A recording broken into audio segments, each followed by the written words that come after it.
Okay. It's not. There'll be about 25-second delay, I think. Yep. Okay. Yeah, take it away. Well, you first. So, okay, so I guess we are live now on the ye old YouTube, which is fantastic. Thanks everyone for tuning in for our live stream for this municipal election night.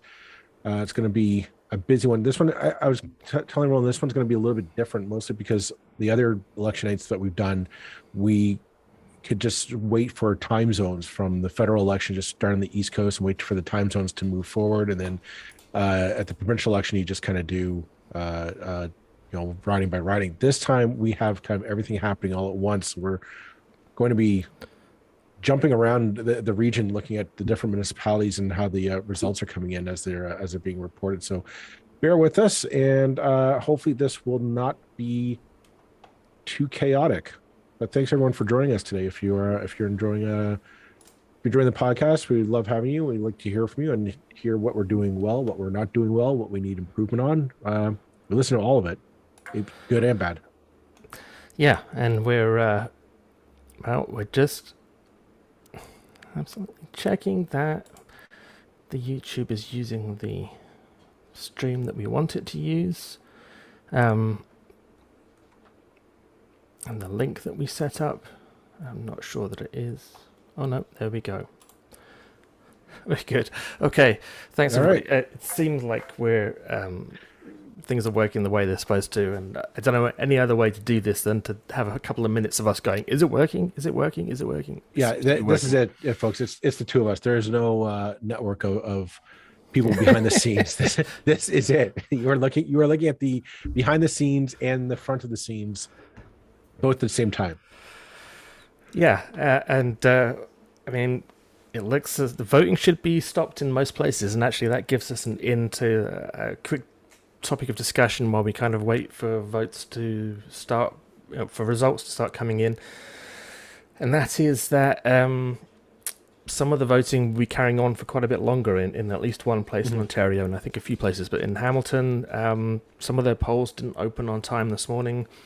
And so they actually had to declare an emergency under the Municipal Elections Act, so that they could keep the polls open later.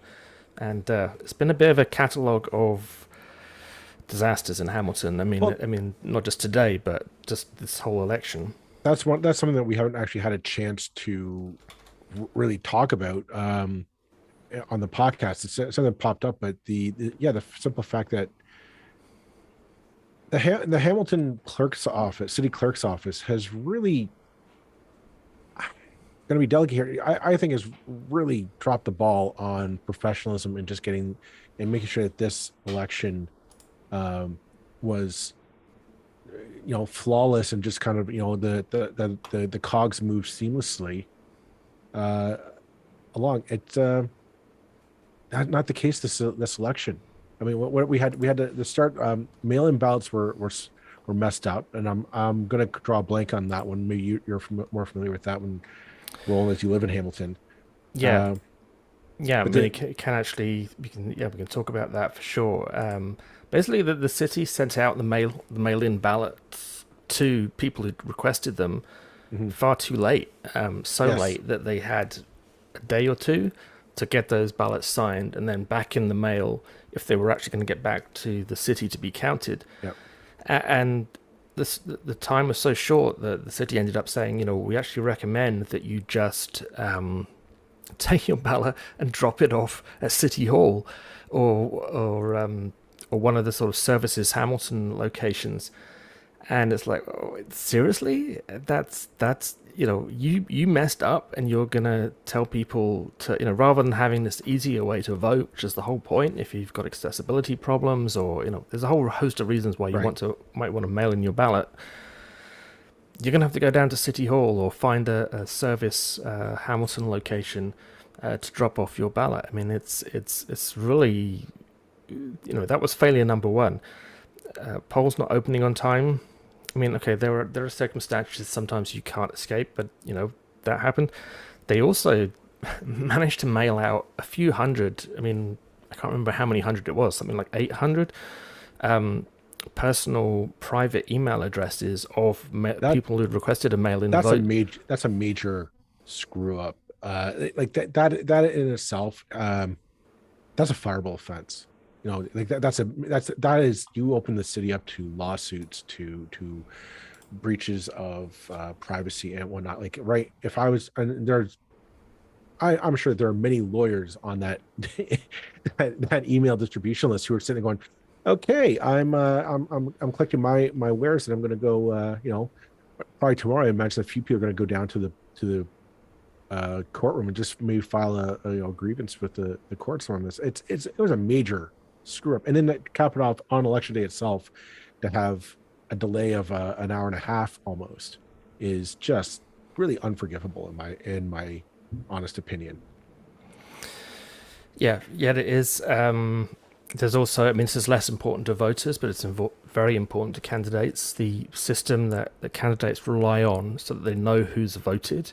Mm-hmm.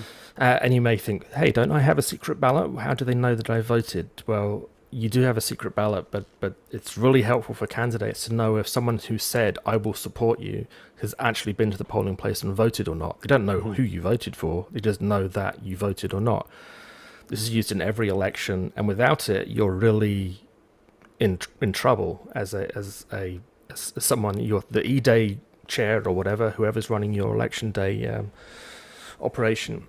So that was down for several hours as well. So Hamilton's just, Hamilton being Hamilton, but actually, I don't think this happened 4 years ago. It's been a difficult 4 years for the city clerk, and this comes at her door, very much so. Like whatever else you do, you got to run a good election day. Oh yeah. And I don't like naming city hall staff very often or picking on them, but in this case, I mean, I think serious questions have to be asked about the clerk, and whether maybe someone else should be doing that job Well, as of fairly soon. like I said, any other job would definitely be a fireable offense. So we'll wait and see what happens. Maybe whatever the new council, whatever it may look like, how they will react. Um, well, like stepping outside of Hamilton, or maybe back into Hamilton. What's now that the dust is settled, so to speak? Like, what do you think of the municipal election in the 905? What we've covered so far, kind of maybe summarize the themes or the vibe that you're getting from what we've watched so far. I mean, I think it's going to be really interesting tonight. I mean, there's been cities that have been kind of a snooze fest, and there's been cities that have really come alive. Hamilton has come alive for sure. Milton is going to be a really interesting one to watch with the mayoral race there. I think there's a good chance that Gord Krantz, who's been mayor since the 80s, since the start of the 80s, his reign could end tonight. I mean, really, we don't. I have no idea. We tend not to get polls, but Zishan Hamid seems to be been running a very active campaign against someone who's probably not running much of a campaign. The race in Oakville was a really important one to watch, and actually, I know there's one campaign at least tonight that's going to be following the podcast. So welcome. We really appreciate you following the podcast, so you can follow the results, and we'll be bringing you comment about that. And that's the mayoral race. There is going to be an important one to watch between the Hannah campaign and the incumbent. Rob Burton. It was close in 2018, and it could well be closer or a change of mayor this evening. We shall see. I'm thinking the surprising one to look at will be the regional chair race between Andre Grabon's, Gary Carr, and Jane McKenna.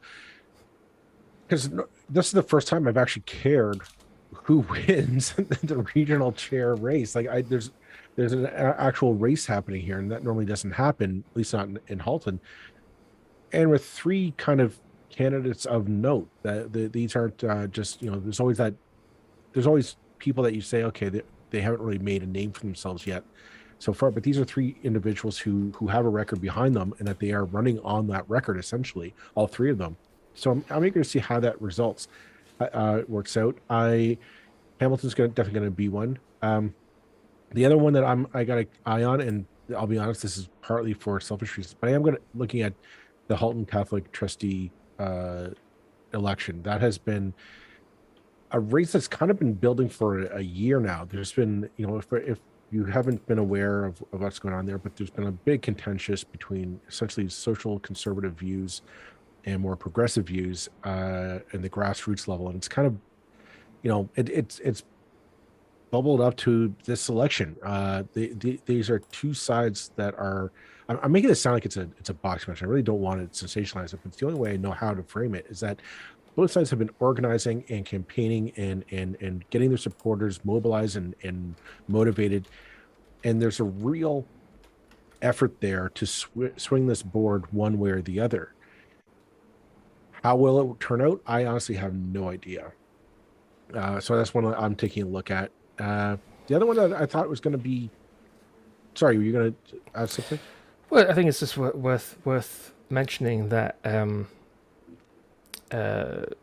the uh, the attempt by social conservatives to get social conservatives elected to school boards, to Catholic school boards, is not just a Catholic school board thing anymore. They've also been running candidates in the public school board races, and it's time that we started paying closer attention to who we're electing to board trustees. Because I think very often people just pick a name, any name. Sometimes there seems to me there's been some really standout candidates this time, both in Hamilton and Halton. Certainly, I can't speak further afield, who seem to me to be indicating the kind of quality ability that too often we don't see at school board level. It'd be interesting to see if they've succeeded or yeah, and it'd be very interesting to see what happens in those races. On that note, there's articles by the CBC that highlighted this, that there is an actual momentum or movement to quote vote out the woke at the school board levels, not just in Halton, but Hamilton, Wentworth, York, and Peel, Dufferin Peel, at both the Catholic and the public boards as well. And I think it should be noted that these are strategies that have worked very, very well for the right-wing interest groups in the States. This is how, and they started doing this years ago, back in the 80s and 90s, influencing school boards and municipal elections to influence change there, and gradually kind of getting the foundation to go for larger things such as state and governor races, and then eventually Senate and House of Representatives in the States. From all intents and purposes, it appears that this is what's being copied here in Canada. They're going to try and take on local school boards, possibly even in trying to get some of the local council races and whatnot. Certainly, in Burlington, Tim O'Brien, who's one of the one of the most awkward of the awkward squad, and when I say awkward squad, a few people have been more awkward. Ran in Ward 2 in Burlington. I don't think he's going to be anywhere close to winning. He doesn't seem to have had much of a campaign as far as I can see, unless I'm very, very mistaken. But yeah, he was running for council. That would have been a car crash in action if he got to that council. But I mean, as I say, it could be wrong, but I'm not going to sort of pull any punches in terms of saying that I think his campaign's not going anywhere, and I don't think he's going to win. And good. Well, at least the current. I mean, we could be proven wrong. We'll leave that option always out there. But Lisa Kearns does have the advantage of incumbency. She has gotten out and kind of solidified her base. I think that her two competitors jumped in at the 11th hour, which you and I both know at the 11th hour is not the time to start campaigning. It's very. I mean, but let's take the example of one of the people who have actually beaten an incumbent to become a councillor in Burlington, and that is Marianne Mead Ward. And she, you know, whatever you think of Marianne Mead Ward, whether she's your best mayor ever, whether she's someone who tends to provoke variety of opinions, shall we say. She knows how to run an election and she knows how to win. And she started running 4 years before she beat the incumbent in Ward 2. She spent 4 years throwing, well, let's not say throwing mud. Let's say she spent 4 years campaigning in various guises. And by the time she ran for election, everybody knew who Marianne Mead Ward was. Everybody knew exactly what she stood for. And she won. And that's what it takes. In Ward 2 in Burlington, Lisa Kearns beat last time. I was one of the candidates last time. I was too late out of the gate. I mean, that was kind of my problem. I got sort of, that he who hesitates is lost is very much the thing. It's like, I wasn't sure if I wanted to run. I didn't know that there was going to be a kind of race that was actually working, and and that was the result of that. Lisa Kearns was out a kind of good year ahead of me, and it pays off. So yeah, I'd be extremely surprised if that was what was going on. I'd be extremely surprised if that was to see a change. And in fact, Burlington, there's possibility there might be changes in Ward 1, maybe. I'd say Ward 1 and Ward 6 are the ones where there could be an upset. If all the incumbents are returned, I wouldn't be surprised in the least. Yeah, I would imagine that the live or the incumbency is going to be a huge factor to play here. I really don't see how they can overcome that at this late in the game. I really don't. I don't see. So we shall see what's the. Let's just see how it turns out.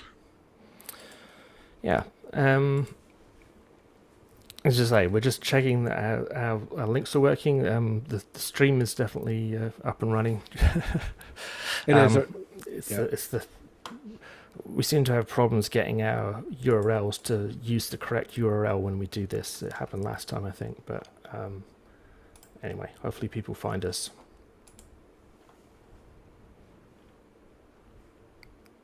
We're seeing reports starting to come in. It looks like Mississauga, Bonnie Crombie is ahead by 1,000 points. 1,000 votes. Not really a shocker there, I'll be honest.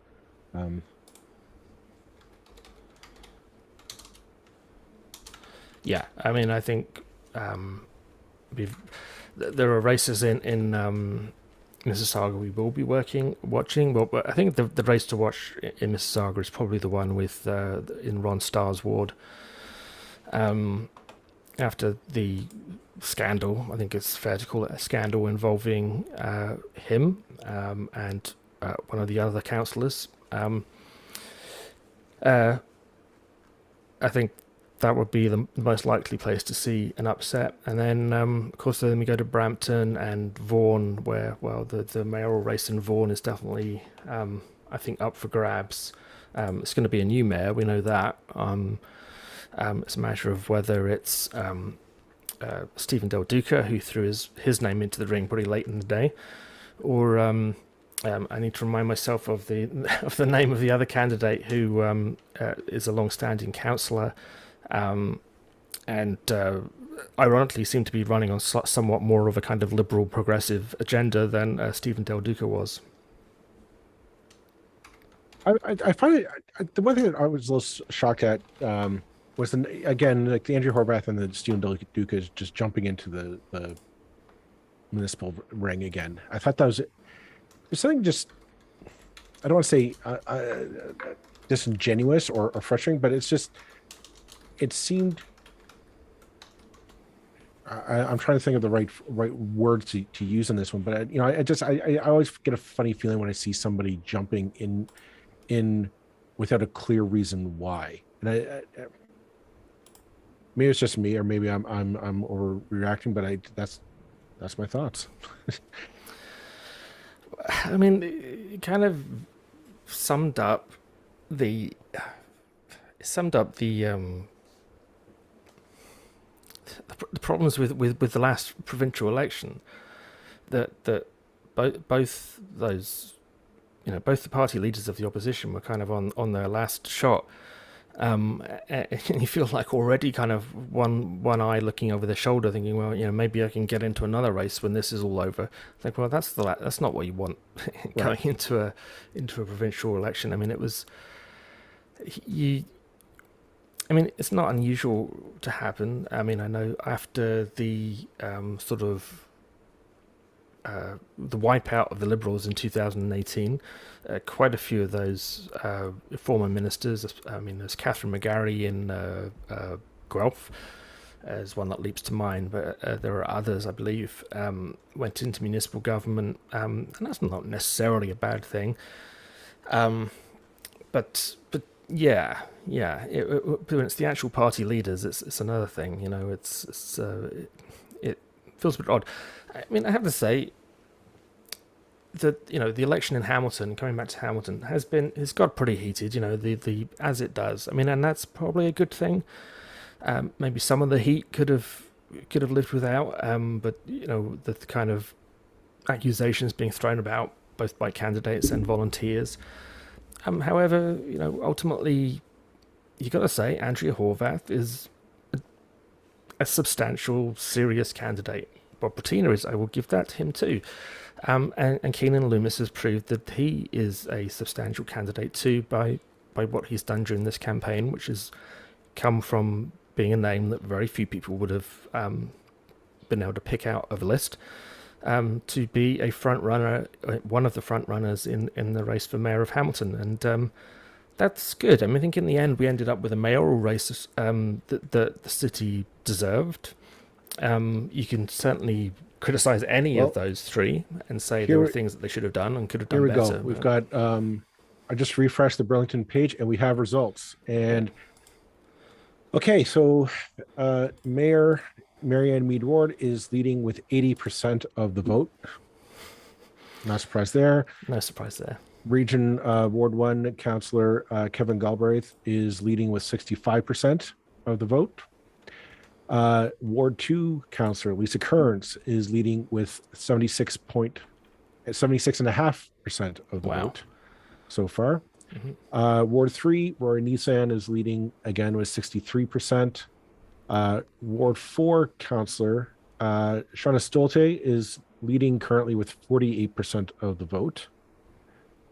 Ward 5, Paul Sharman, 59% of the vote. Ward 6, Angelo Bentivegna is leading again with 61. So basically, there's the entire council looks like they'll be staying put at the moment. I'm almost surprised that Rory Nissan's vote has fallen as low as 60 odd percent. But he may have faced some slightly better opposition than some of the other candidates. What's the result in Ward 1? For some reason, Burlington is not letting me see the results at the moment. They don't like you. You don't live there anymore. You're not one of us. That must be it. Yeah, you're not one of us, Ron. I can't tell you anymore. I might lose my credentials. No. Kevin Galbraith, the Ward 1 councillor, is leading right now 65.09% of the vote. I do want to flash forward the trustee race that we were all looking at, or I was looking at. So Kirsten Kelly, who was taking on Vincent Ian Tomasi, who we discussed before on this podcast and did an article on. She's currently leading with 59.74% of the vote.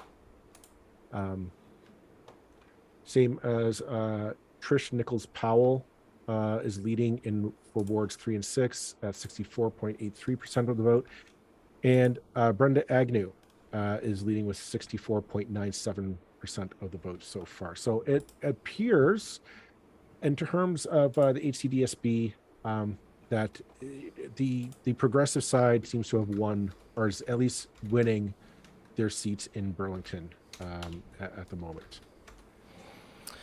So just go over, as for some reason Burlington will not give me. I'm on their official results page or unofficial results page, and it is saying nothing. This could be something to do with my browser. I don't know. Oh, here we go. It's their web design that's problematic. Sure, sure. Does it look like Ian Tomasi is gone? Right now, yeah, it looks like he's been voted out. Uh, It's early days there, I guess. I mean, we're looking at total of 600 votes counted there, I guess. But but that's we'll see how that yeah, unfolds. But right now, it's a pretty um, yeah. We'll take a look at Oakville as soon as we can.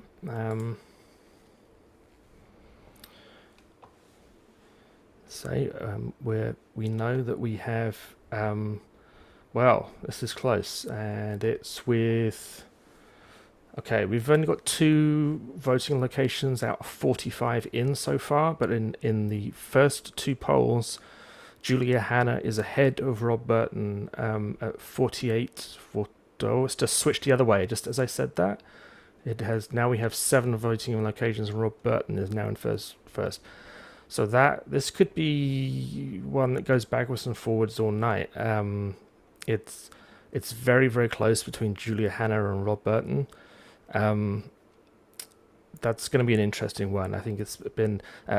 We really wanted to do an episode specifically on Oakville, and we have tried to get some kind of local news people to join us, and we didn't. We failed. So we kind of apologise to both the campaigns there that we would have in more time we would have interviewed candidates and so on, and we appreciate there was a race that really did need some attention on it. Hopefully we can make up for that this evening a little bit. for what it's Um, worth. They're calling that John Tory has been reelected mayor of Toronto. Not really our beat, but that's it's kind of important where the lying next to the sleeping elephant or the sleeping giant, as they say. So yeah. Um, see if there's any hints on the some of the other wards in Oakville. I can't admit to being super familiar with a lot of the councillors, but some of the names will jump out at me.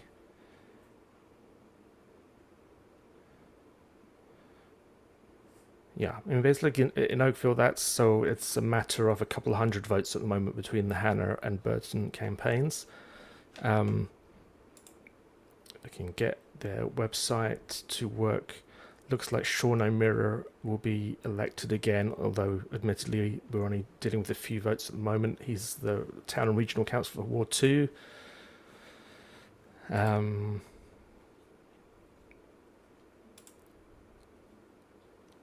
Jeff Knoll, who we interviewed about 2 years ago almost, is the leader of the chair of the Police Services Board. Mhm.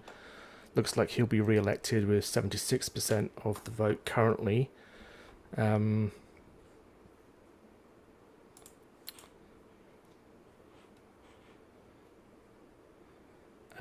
Mark Grant is currently leading Michael Reed in Ward 5. I'm not familiar with I'm sorry, we can't know every councillor, I'm afraid, or every council race.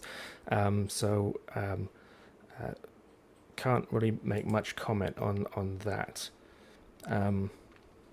However, the mayoral race certainly is an important one. Well, let's take a look at Milton and see if we can find out anything up there yet. Where the race. I just checked the Milton unofficial results page. So far, nothing's been coming in. I don't have any.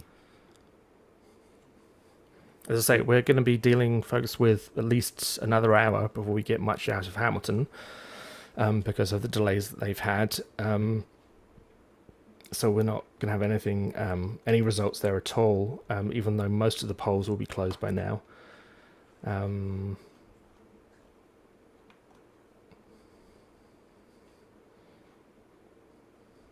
Just in Brampton, we have Patrick Brown with 61.73% of the vote, and I saw on polling candidate, they're calling that he has won. He's been reelected as mayor, which is something we thought that was going to happen with. I mean, the just we Brenton, as we discussed in the podcast, Brenton is just a strange beast unto itself, um, and what have you. So I'm not entirely shocked by that. Just going through some of the words here in Brampton and whatnot, but yeah, I mean Nikki Carr, who was the contender, only seemed to have about a quarter of the votes right now, and I'll be honest, I thought there might be a bit better showing there, but clearly, like she just did not strike a chord with people in Brampton.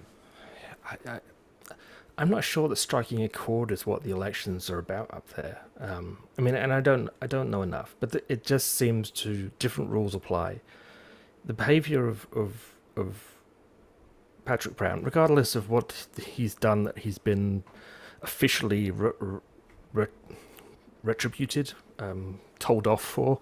I've suddenly lost the power of the English language here. Regardless of what's, officially a bad thing that he did, and what is, alleged and not proven. The way he kind of like treats Brampton as his, like, oh well, if I can't get a job anywhere else, I guess I'll be mayor here. Mm-hmm. You would think that alone would be enough to say, get knotted, mate. I don't get it. I don't get it. But I think, I mean, again, I think Patrick Brown is a master, for some reason, of motivating community groups, community associations, religious organizations, of kind of motivating them to back him, almost as kind of blocks. And I mean, it could be wrong. This would be something we should look at in more detail in the future. But yeah, I mean, there's been a media organization in Brampton kind of like just tearing into him week after week after week with highly credible allegations. I'm not saying that they're true, but serious questions are being asked about the people he's employing, why he's employing them, the way that they're behaving, the way that money's being spent, and he gets reelected like that. It's a problem, it really is. I'm sorry, I'm just looking at the Oakville website here, and I'm looking at the regional chair votes, and Oakville, apparently they're leaning heavily towards Gary Carr, at least, which I'm not surprised at. I'm a little. It does say something like the big criticism towards Gary Carr and Jay McKenna were that they didn't. They just never showed up to debates, or really made a strong effort to win. The fact that Gary Carr is winning strikes me more in line of just name recognition. Same as Jay McKenna is a distant second, and Andrew Gavance is third. At least in Oakville, sorry, carry on. I was just saying Oakville. It's stuff like that just does make me question. Like clearly regional, like people don't pay attention to a regional chair position here. Like it's. I'm not sure that Gary Carr has campaigned very much at any election thus far. Now, previously, you could kind of give him a pass because no one running against him that he really needed to worry about. Right. I still think it's kind of insulting not to turn up at the debates. But this time, he had two good quality candidates running against him. Mm-hmm. And he still didn't seem to really leave home. There were no lawn signs that I saw. I mean, maybe there were some around. Maybe he was just very weak in Burlington. I mean, Jay McKenna had the developer votes stitched up. There's no doubt about that. Because the signs on developer-owned land were very obvious. not really something that plays particularly well in Burlington, it has to be said, to be so obviously in the pocket of developers. But whatever. But here's the thing about that. You mentioned that to me before, and so you drive around town, and Jay McKenna's signs are all up on clear land that's owned by prominent developers in Burlington. Um, I find there's a disconnect between the public and conviction that the people say, oh, we don't like the developers. Get those dirty developers out of our town and out of our backyard, and we should, you know, I don't want the development to happen. Yet they go and reward candidates who have strong ties to develop. Like I'm not saying that's a bad thing, but you have to notice that just that disconnect, right? It's just, are you just being lazy and not actually doing the research and voting with your I mean, it hasn't. Judging just by Oakville, I mean, so Oakville's alone of the Halton municipalities Mhm. in actually posting the regional chair results. Burlington isn't doing that. It just says wait for Halton. I mean, they'll be counted in Burlington because that's where the voting is happening, but presumably they just pass the votes to the region. So we're only going on kind of one out of the three municipalities here, and it could be that Gary Carr is just. I mean, he's an Oakville guy, right? He was MPP for True. Oakville. There's that. Jay McKenna was MPP for Burlington. Andrea Grabentz is from Burlington. Could be that there's a very different result, so I don't want to prejudge things too much. That said, I think both of them would be wanting to do substantially better than they're showing here. And in fact, Andrea Grabentz is not that far behind Jane McKenna. If Andrea Grabentz goes past Jane McKenna or runs Jane McKenna close, given all the publicity, the free publicity that Jane McKenna was getting from the development industry, that says something. I don't think Andrea Grabentz's campaign was massively. I don't think it's difficult to get people to volunteer for regional chair campaigns because Right. they don't have the history, they don't have people are attracted to the mayoral race, and I think she ran a good campaign. But my feeling at the outset was it was going to be an uphill battle. If she's run Jane McKenna pretty close, and Jane McKenna's basically said, "I'm not going to talk to anybody, but I'm just going to put signs everywhere." That was her campaign. Yep. Well, once again, that says something about Jane McKenna. I feel, massively overestimating her level of popularity and her status within the region. I mean, I would. I mean, I said it before, and I have to say it again. Andrea Grabentz, I feel, would have been much more wiser to take a run at a council seat. It maybe shouldn't feel that there was an opportunity. But running for regional chair, that's really difficult to do. Okay, it's experience. It gets your name out there a bit. Maybe for a future election, this will help her. But I don't know. I just want to go back up to Brampton for a moment because it looks right now it is appearing that Rowena Santos she's leading for her council seat. Now that name might be familiar to people listening to the podcast because she was kind of one of Patrick Brown's right hand people on city council. She was clearly one of his allies. I think it's an interesting turn of events of just how Brampton is leading. That they seem to be kind of looking to. I don't want to say reward, but it might just be a matter of they just don't care about getting the about turfing Patrick Brown and his cabal, if you will, out of office. Yeah. So we've got some early votes in Milton. We've got 12 polls out of 32 reporting. And Gord Krantz is ahead with 52% of the vote to Z Hamid's 42.3% of the vote. Two other candidates not really troubling the scorers, as they say if you watch cricket.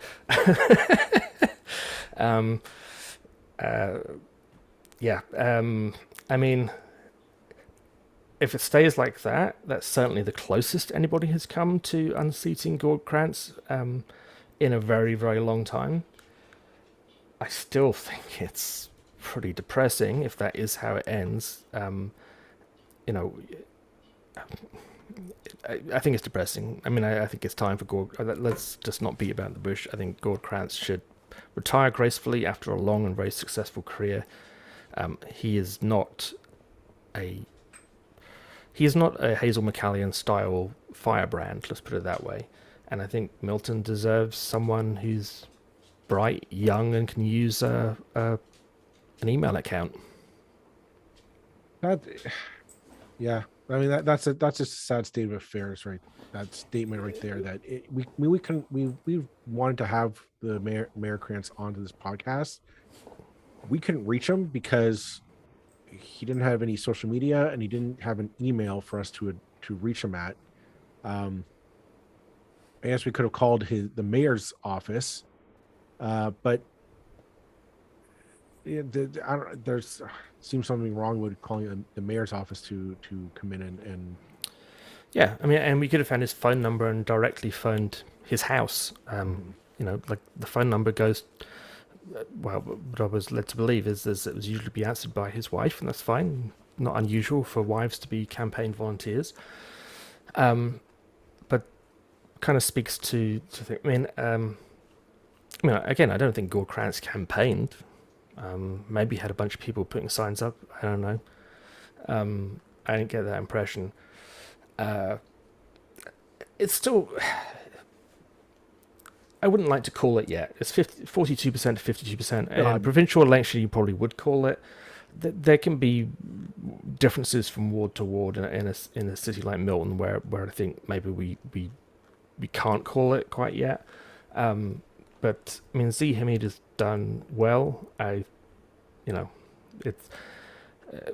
He seems like someone of real skill and possibility. I just don't think it's worth calling it any race just yet. We're still waiting for a lot of results. Like we're still waiting for Hamilton to start coming. I mean, geez, we're gonna be here all night waiting for Hamilton. I'll be honest. Yeah. But I'm waiting for Burlington. I'm a little disappointed Burlington's not refreshing their information. Last update was at 8:15. We only had one of 29 polling, so we're still waiting for a large segment of the city to come in and clear up a lot of the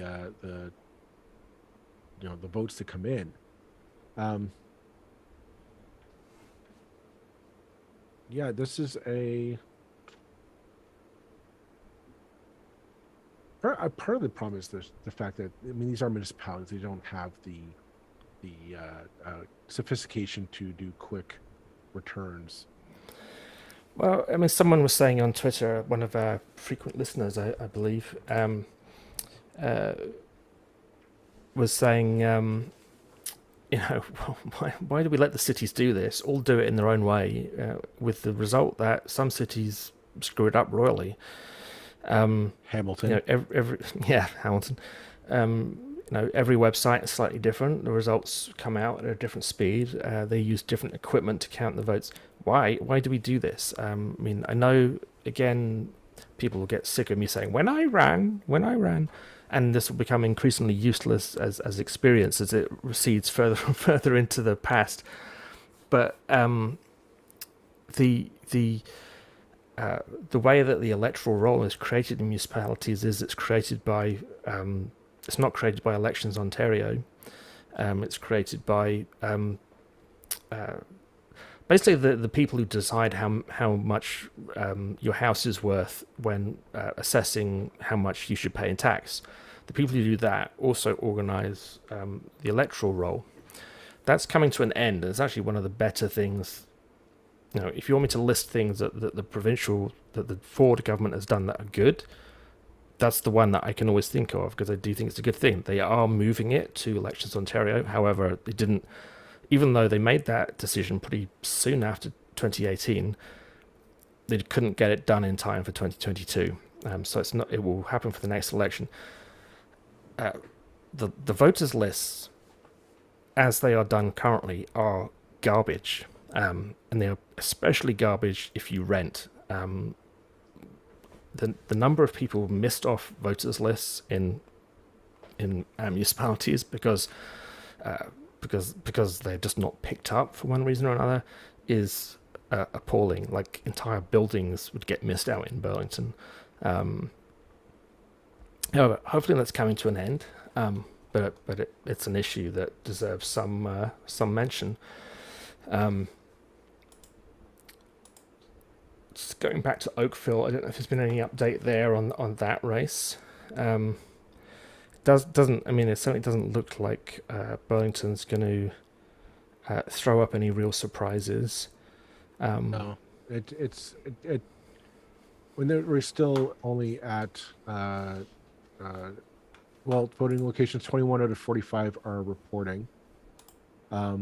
It looks like it's still a nail biter between Rob Burton and Julia Hanna. It's 48.4% to 48.07% of the vote. Like there's just that this one's going down to the last ballot cast. I would imagine. Um, There's also one other municipality in Halton we might as well mention quickly, and that is Halton Hills, where there will be a new mayor because Rick Bonnet is not running for re-election. However, no results there yet that I can see. And I can't say that I know much about the I don't know anything about the candidates, let's be completely honest.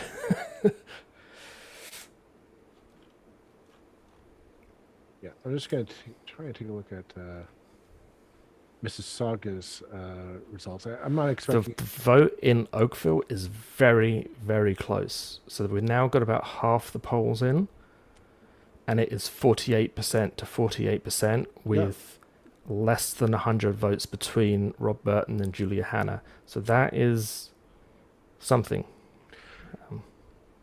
Yeah, I'm just looking at in Saga here.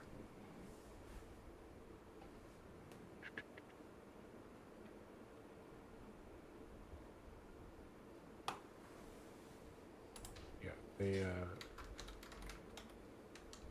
it looks like Barney Crombie was reelected.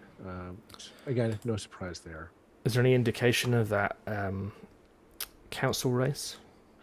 No, I'm waiting for the votes to finally start.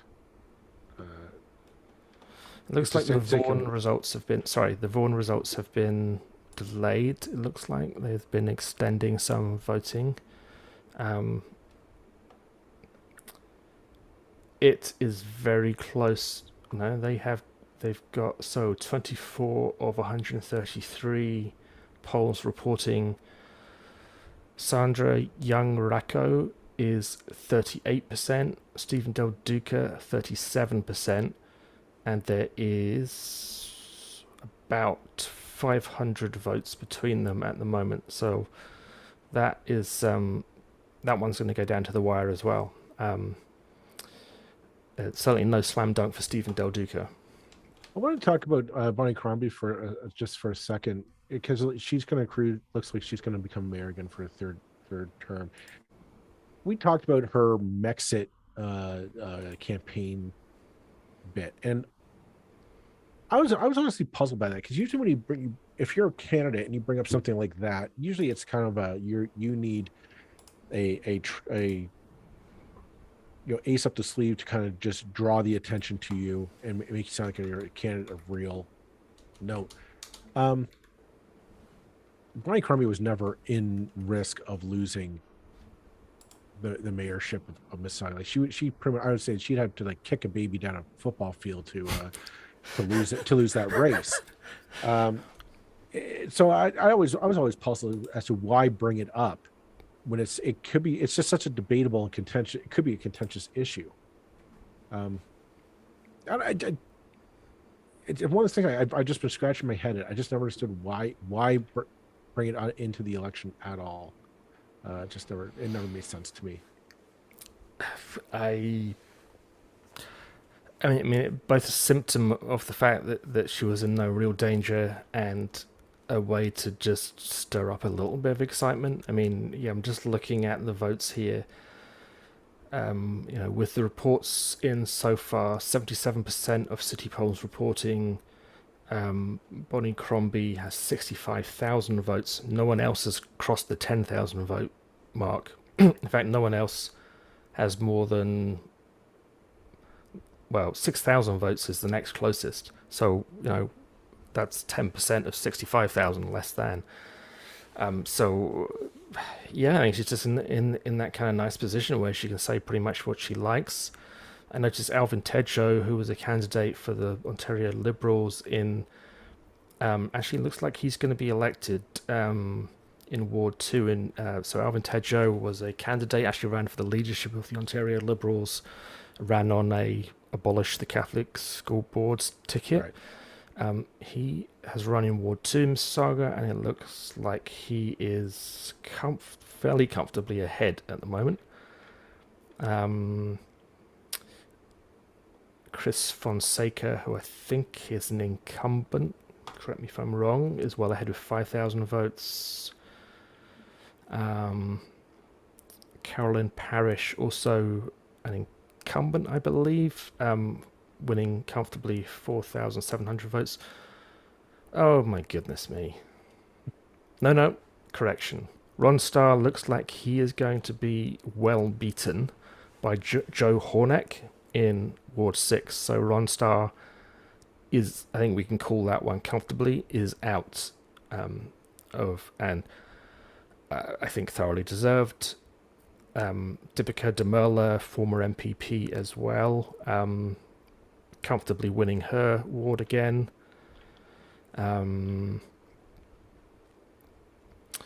Bob Delaney, another another refugee from the Ontario Liberals, Yep. not going to win his race in Ward 9. He's losing to Martin Reid. I cannot say I'm familiar with Mr. Reid.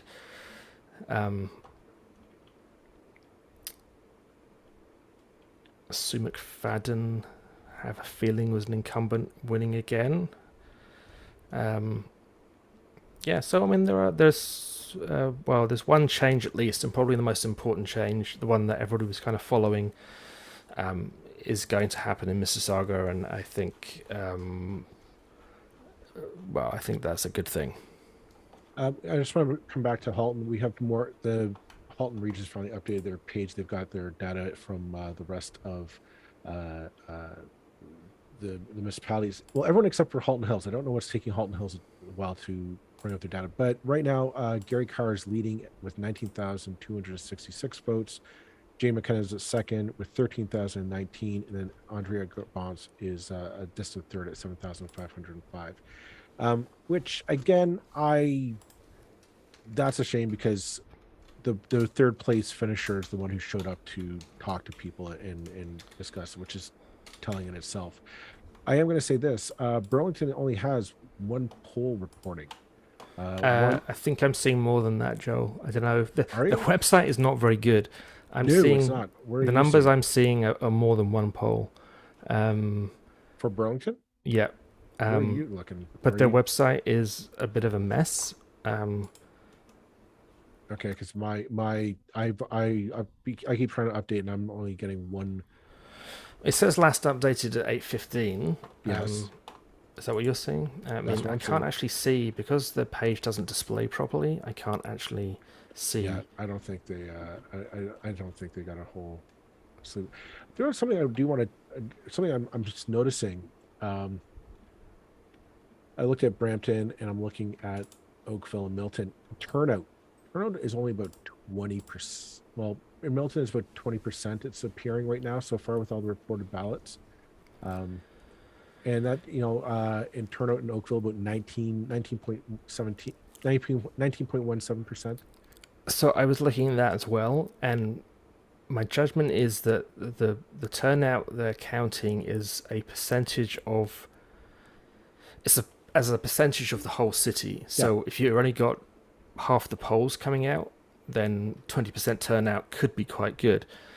The numbers I was seeing were suggesting to me a turnout in the 30s for most places, and that's bang in line with what we expect at municipal elections, which is appalling turnout. Let's not make any pull any punches there. Unfortunately, far too few people vote in municipal elections, and very skewed towards the elder and wealthier as well at that. And again, partly because of the way the voters list is created.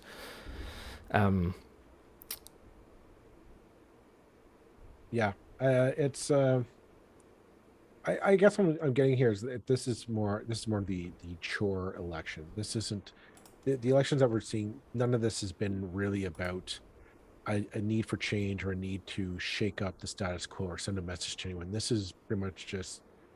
I would dare say I think it's voter fatigue. This is the third election we've had in 2 years. Um, I don't know. I think people. I get really annoyed about the voter fatigue. Not because it's not necessarily true, but it's like, seriously, like, it's your third election in 2 years. Yeah. It's like it takes you 10 minutes to vote. Really, I mean, turnout in the 30s is bang slap in the municipal election turnout Yeah. area. It's neither higher nor lower than we'd expect. It's appalling, but it's what it always has been. It yeah, it's depressing, but it's depressing when you see people who have no business getting elected, basically because people aren't paying attention. I mean, we see that again and again at the school board level. Well, speaking of school board level, going back to the Halton Catholic Board, I'm looking at the Oakville results as they come in. It looks like the three candidates that were being supported as the progressive candidates are all going to lose. In fact, it appears that the endorsed candidates by the campaign life coalition and the wake up board, they are not going to win. Sorry, they look like they're in the lead. They have a sizable lead for the various trustee seats, which is it is what it is. Like Helena Carabella is leading right now with 70% of the vote. Like that's just a definitive win there for her.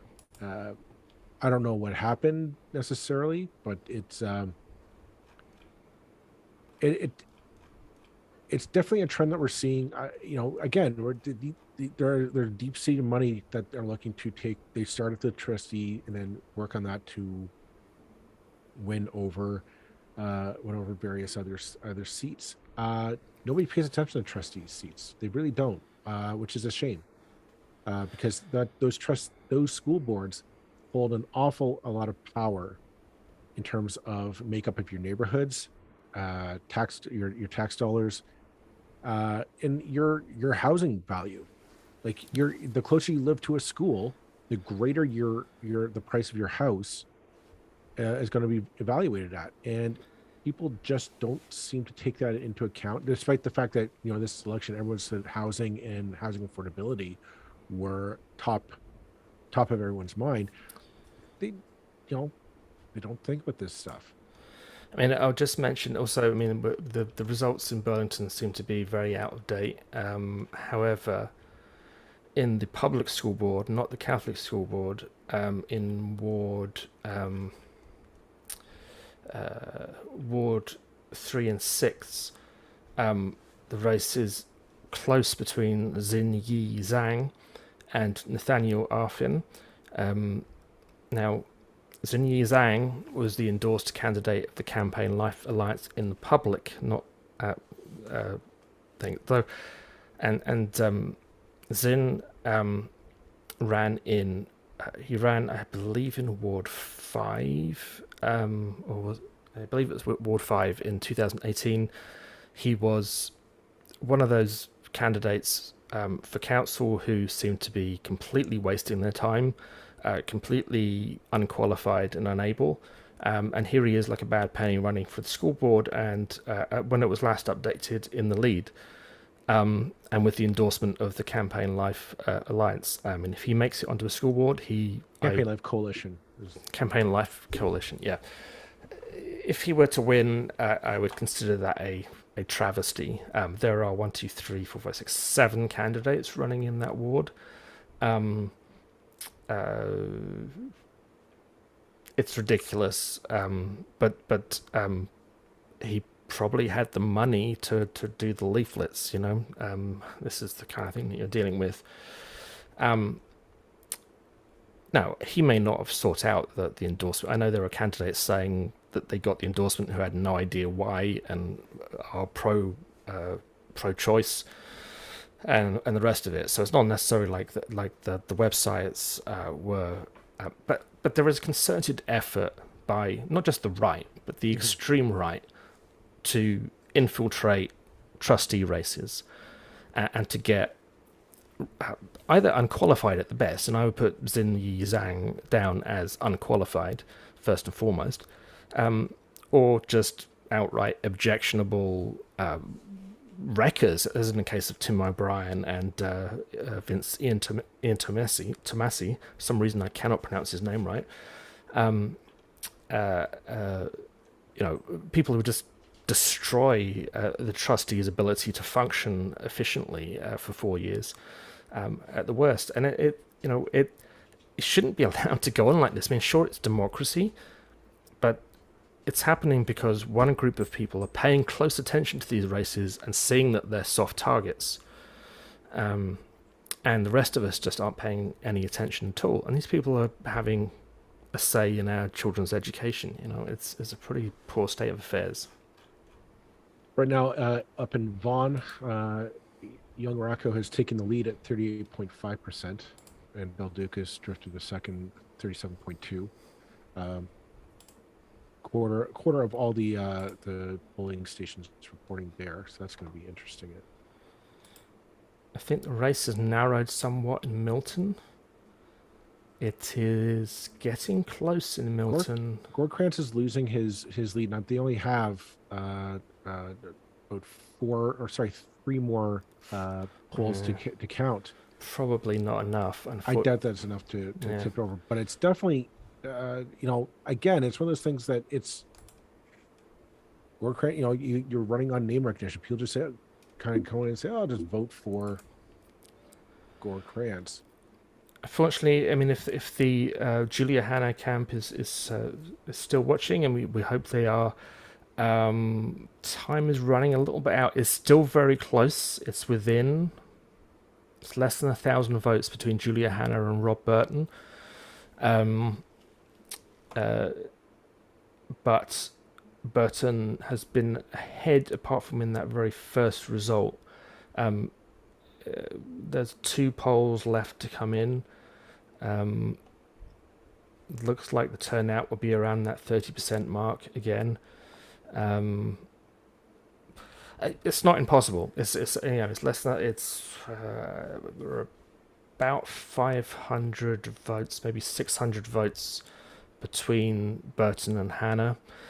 I mean, that race for we didn't really do it justice during the run up, but I mean, it's very much focused on development proposals in Oakville, and also I think that Rob Burton has been around for a long time, and there are people who've maybe begun to tire a little of his particular style. I mean, it tends to not be. It's literally difficult to get news out of Oakville. In all honesty, it's been. I don't know whether that's because there don't seem to be the kind of bloggers or small scale news providers that there are in Milton and Burlington. I don't know why there is. I mean, there is a good Oakville news website, but I mean, there isn't the kind of gossipy stuff that actually isn't always a good thing in Burlington, but that certainly does exist. But Burton's kind of running on his track record, and his track record has always been of trying to slow down development. And now Oakville is seeing proposals for really very tall buildings in its midtown. Now, to extent that's been the the deal with the devil, if you like, that Oakville has done is like we don't. Their downtown was never an option because of the kind of lack of connections to transit. Uh, so Midtown is where the development was always scheduled for in Oakville. Um, I don't think when that was foreseen the sheer scale of things now, where we're talking Toronto-sized buildings in Midtown Oakville, and once again, this is whatever you think about intensification and density and all those other things. When you build buildings that size, the locals will get uneasy. It is a somewhat provocative act when these things happen. Now, you can argue one way and the other, and I'm not going to pick sides tonight, particularly with the supporters of both sides perhaps watching. You can argue one way and the other about, well, does Rob Burton really have control over this? Does the Oakville Council really have control? And I would probably argue not nearly enough. But and this is why we come back to that point that we've made so often, is like, well, the cities need to start working together, because individually they don't have the clout to take these arguments to the province, but collectively they might do. I got Twitter open here, and there's a David Moscrop just tweeted out an interesting tweet that I thought was worth a discussion. He tweeted out, breaking: cars victorious across Ontario municipal elections. Who is victorious? Cars. Oh, I don't know about that. I dare say it's interesting because the people who are seeing winning, nobody's made a big argument against stopping sprawl. It's against they may be against development or against high rise, but nobody said, well, let's stop the sprawl. Again, going back to your argument of the candidates who we've had on this podcast, Andrew Gabros and Z Hamid, brought up interesting ideas of, like, you might have to go pick a fight with the province about getting more powers or to getting permission to do things differently, and that these people did want to do things differently than we've done in the past. The status quo is getting elected in. Nobody's looking to change that. I mean, I don't see anyone wanting to pick a fight to say, hey, let's do things. We need better results. And again, the problem is at municipal level that candidates can't make those kind of promises. I mean, they might like to, but they can't because they don't have that power. I mean, the honest ones don't anyway. You can promise what you like, but the day after you're elected, try and do it, mate. It's going to be a struggle.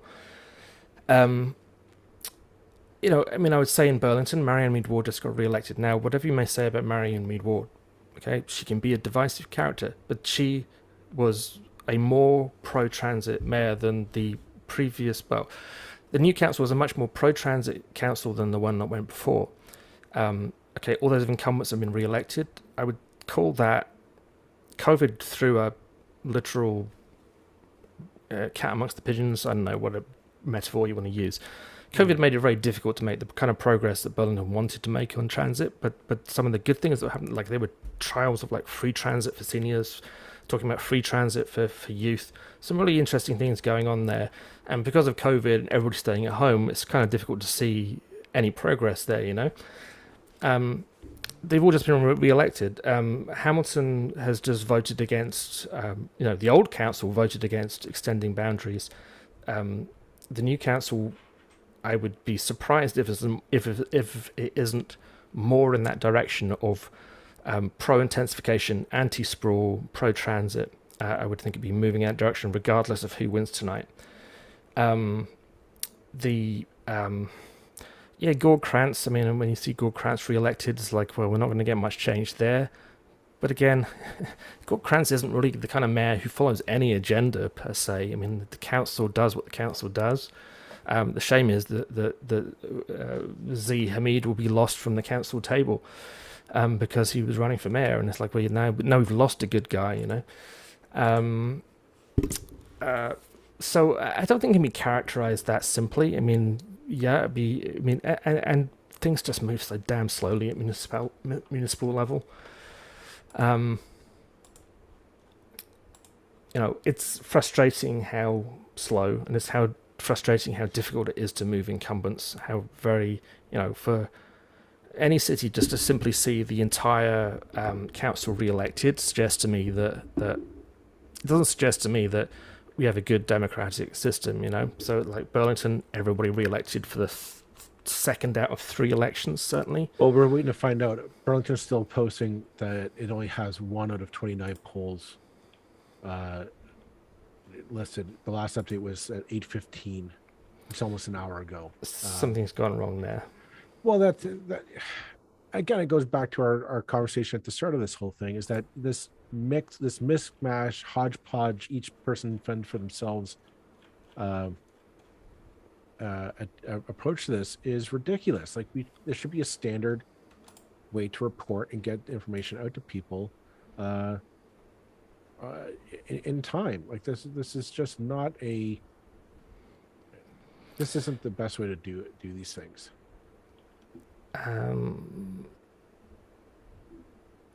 Yeah, Sorry, I mean, I'm they were venting a little bit here. touting their kind of live results. It's a shame they were trying to do something kind of cool in Burlington. They were touting their live results. They have a JSON feed, which I actually know what that is. Not many other people will.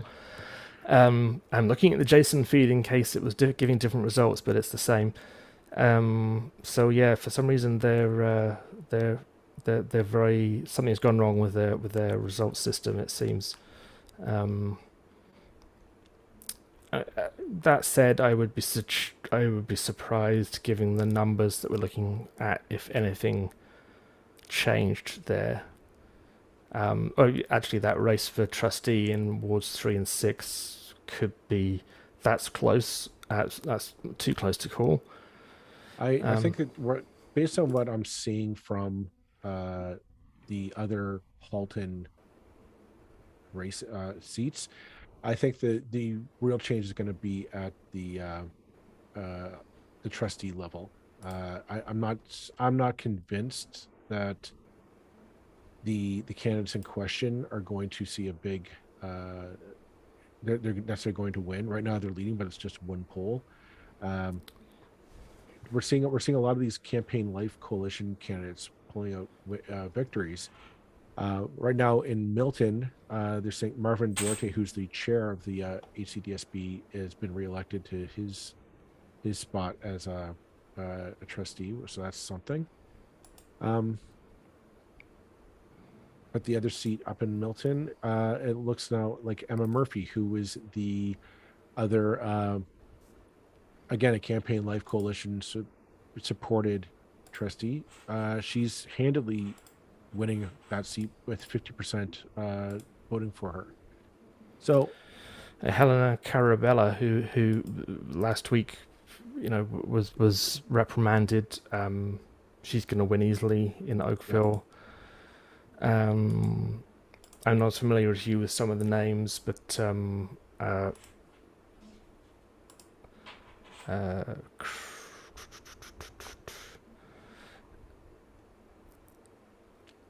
it looks to me, okay, so there was one poll remaining in Oakville out of 45, and it is still within 700 votes. Julia Hanna would have to do very well in that last poll. I mean, I'm not confident to call it, but it looks like Rob Burton will probably just about sneak it by a percentage point, by 2% at present, which 2% in the context of Oakville amounts to about 700 votes. It looks like they'll fall short of a turnout of 30%, which is, again, depressing, expected.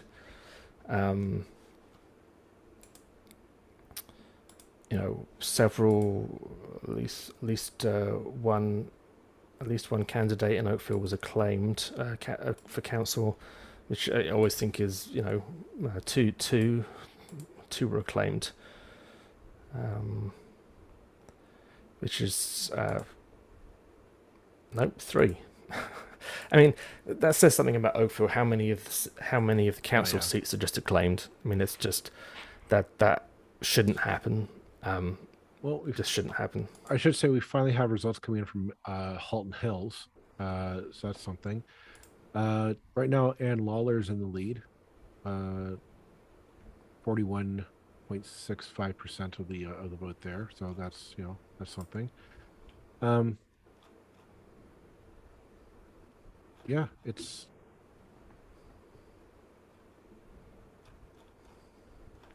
uh, Just trying to get a page update from Burlington. yeah, I don't know what's going on with Burlington. Burlington has somehow dropped the ball on their website, and we have not had a report, an update since an hour ago. Everyone else seems to have at least. It looks like we're going to get a pretty definitive results coming in from everyone else, and at least by 9:30 we'll know who our mayors and council will be. Not in Burlington though. We don't know. Yeah, I'm just wondering if there's anything else going on there.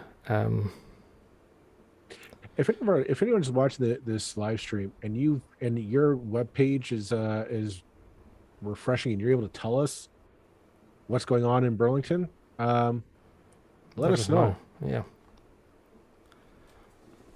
because that is it's a little ridiculous that we can't figure this. We don't know. Like this is, yeah, we're an hour into this. It's ridiculous. Uh, just while we're waiting, we might as well just make a quick mention of a couple of candidates in Burlington, according to the results we have, which seem to be very out of date.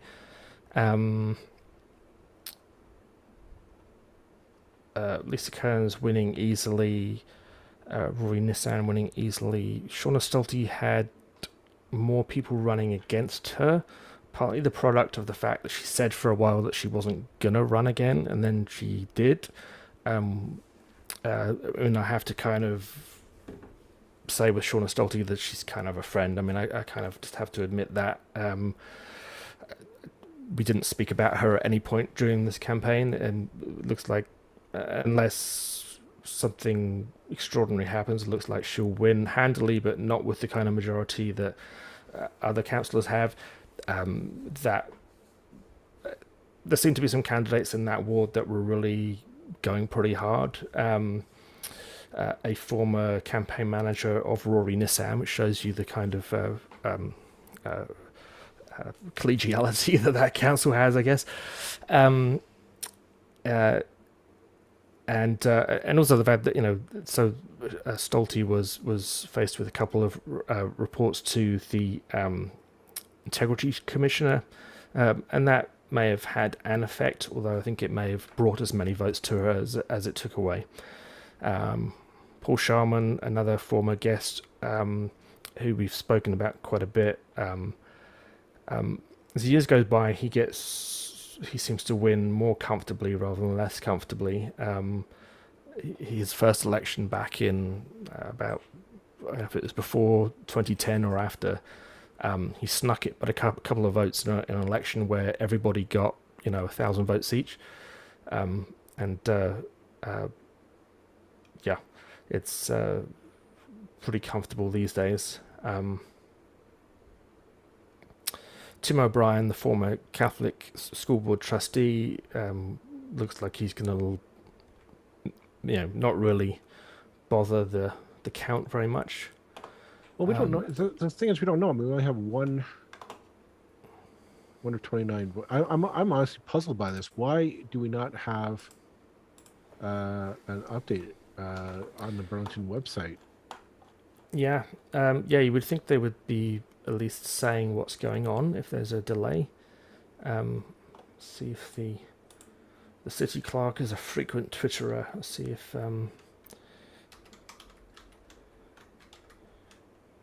if he's had time to say anything.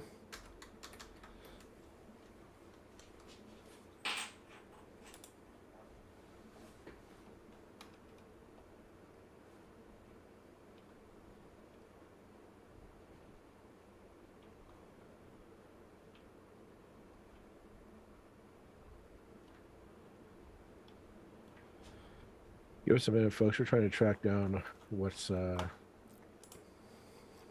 on in Burlington. This is I mean, we should be getting results from Hamilton around now too. I mean, they were delayed for an hour and a half. I'm not really sure what reason there would be for the counts still not to be coming through in Hamilton. And we should take another look at Vaughan, I think, as an election that is definitely. I mean, really, there seems to be some, and Mississauga is an example of this. Mississauga seem to get their complete results in very quickly and efficiently on a page that just works. And as, at the other end of the scale, Burlington and Hamilton are not having a great evening.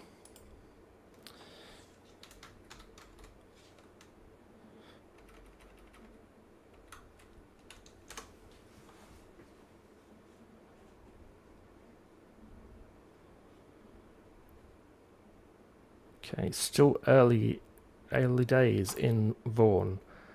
56 of 133 polls reporting. Sandra Young Racco is at 37.98%. Stephen Del Duca is at 37.47%. And there is about 150 votes between them. My goodness. sorry. Say that. So I'm sorry. So the race in Vaughan is Yes. extremely close. I mean, it is a toss-up at the moment. Right. That's the vibe that I'm getting on Twitter. Looking at that, it looks like it's going to be a close one for sure. Yeah. I would find it interesting if Stephen Del Duca loses. Would that be an indication? Would it be an indictment of him as a viable candidate? Do people actually want him as their candidate? Or two, is it a matter of we kind of brought this on, the idea of Andrea Horwath, former leader of the NDP, and Stephen Del Duca, former leader of the Liberals, losing and then saying, well, I don't know what else to do with my life. I'm a perpetual politician, so therefore I got to run for something. Mayor's coming up, I'll throw my hat in the ring for that. And we mentioned Stephen Del Duca's campaign platform, pseudo platform, how uninspiring we thought it was when we read it.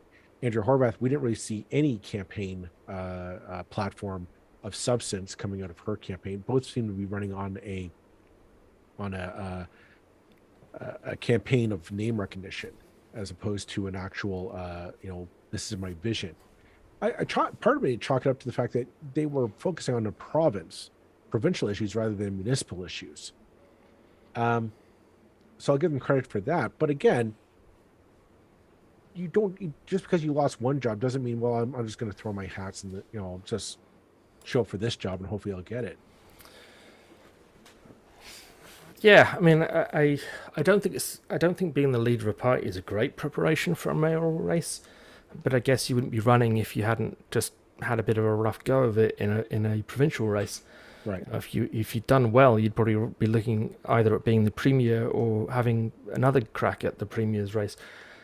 I mean, it certainly says something that, okay, Stephen Del Duca may be the mayor of Vaughan tomorrow, in which case he'll probably say, well, I've had a decent year when it's all done and dusted. But, he couldn't win his own seat in Vaughan. Vaughan is clearly not overwhelmed by his appeal to such a large degree that they're just voting for him in droves. It's very close. I have to say that judging purely by what I saw of the two campaigns from the two candidates, I would have voted for the other guy. I'm saying this as someone who used to be an Ontario Liberal. He was running on a very right of centre kind of platform. Very disappointing, kind of giving anybody who wondered maybe if they should have voted a different way in the last provincial election probably all the reason to go, no, I voted just about right when I didn't vote for that guy. I mean, very, very disappointing. And well, yeah, I mean we'll see what happens. I mean, uh, I just find that the both of those candidates I thought brought rather uninspired and rather dispassionate campaigns to their cities. Um, it's a real shame and a real disingenuous article on both their parts to not put a real fight for it or to really dive in to what the issues are. Um, it's just a shame. I mean, we'll see what happens. The question will be the momentum. Here's the other thing that you can say is that Elisa and Vaughn, if Del Duca does manage to come back from behind and win, uh, this isn't a definitive win. This isn't a definitive. People have declared, full heartedly they endorse my vision of Vaughn. Uh, it's to me it says, oh, you got to work hard to win people back. yeah, I mean it's incredible. I thought it was amazing the other day, just going further afield for a while, that when Lynn Truss resigned in Britain after the shortest prime ministership in history, she started her resignation speech with, "We delivered on something." It's like, you were there for 2 weeks, you delivered chaos. Sure, you didn't deliver. And it's like, they still can't get it through. I mean, there used to be a time when people would, I remember back in sort of 97 when Conservatives who'd been in for an ever and a day just got absolutely destroyed by the incoming Tony Blair government. And the Tories were like, yeah, we really took a beating, and we deserved it. And there was, for one night only, there was complete honesty from politicians. And now you don't even get that one night only. Someone will still try and spin their career as a success after the cataclysmic failure. And I mean, it's kind of that we're seeing in Vaughan. Like if Del Duca wins by 3 votes, and it may be that close, judging by what's going on right now, it's under 100 votes at the moment. It is, my goodness, it is 102 votes splitting the 2 candidates in Vaughan right now. He'll no doubt say that it's a victory for the little guy or something. I don't know what he'll. And yet it's clearly not. It's clearly completely divided. And if you tot it up, the second choices of a lot of the people who are running, there's another 5, 6, 7, 8, 9, 10. There's another sort of 10,000 votes out there that have gone to various other candidates that might have gone who knows where under a ranked ballot system. So yeah, it'd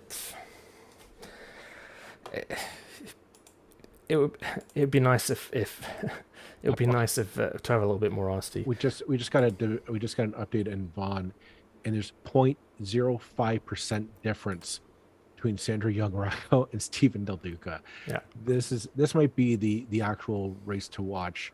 Folks. We're down to I'll be honest. 25 votes. Whoa. Jeez. This is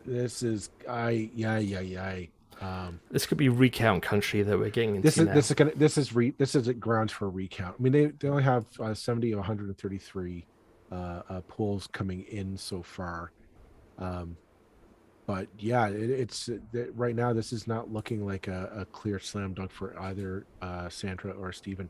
Again, turnout right now is sitting about 22%.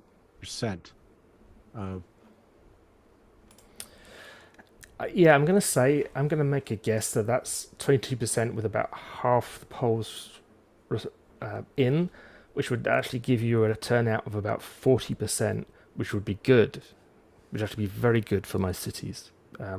So maybe I'm miscalculating this, but 70, there's 133 polls, 70 is just over half. If I'm calculating this right, which I think I am, that would end up at about a 40% turnout. Okay, and we've got some early results in Hamilton. Oh, close. It is close in Hamilton too. That is Yeah. That is wow. Okay, so folks, if you're not watching, so Andrea Horvath is currently leading at 43.77%. Keaton Loomis second place at 41.99%, and only 4 polls reporting. Bob Martinez at a distant 9.86. That's a why do you bother showing up number. I do want to point just so while we were chatting, I did email the city of Burlington to find out what's going on with their results. Here's the official email I got back. Hi Joel, results will be provided as soon as possible throughout the evening as votes have to be counted across our polls. Obviously, as you know, official election results will be declared by Burlington's city clerk the week of October 24th. Okay, that's just yeah. Uh, that tells me that there's probably a hiccup somewhere, and they're gonna.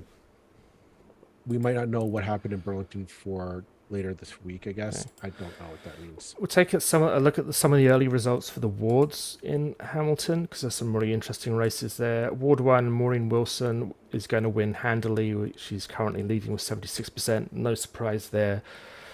Ward 2,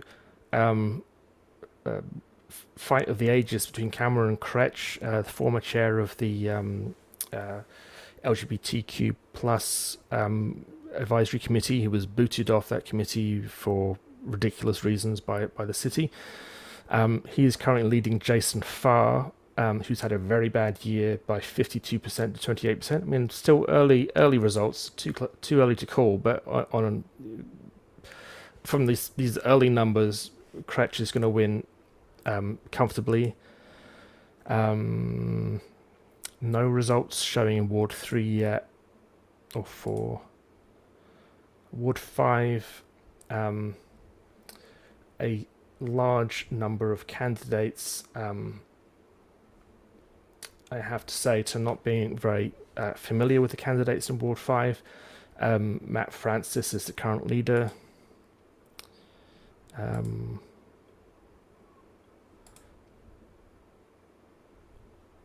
Most other polls with no results yet.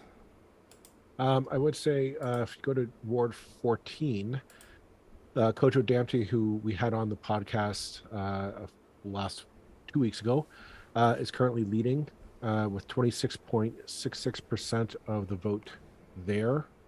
So we'll see. Keep an eye on that as well. I do want to go to leaving Hamilton for a second. Milton's all their polls have reported, and we can safely say that Gord Krantz has been reelected as mayor of Hamilton with only 49.51% of the vote. Z Hamid was a close second at 45%. Well, I mean, I think a lot of people. I think the vast majority of people who are active in politics in Oakville in any shape or form will be very disappointed with that result. In Milton, not Oakville. Sorry, in Milton, yeah. I think that I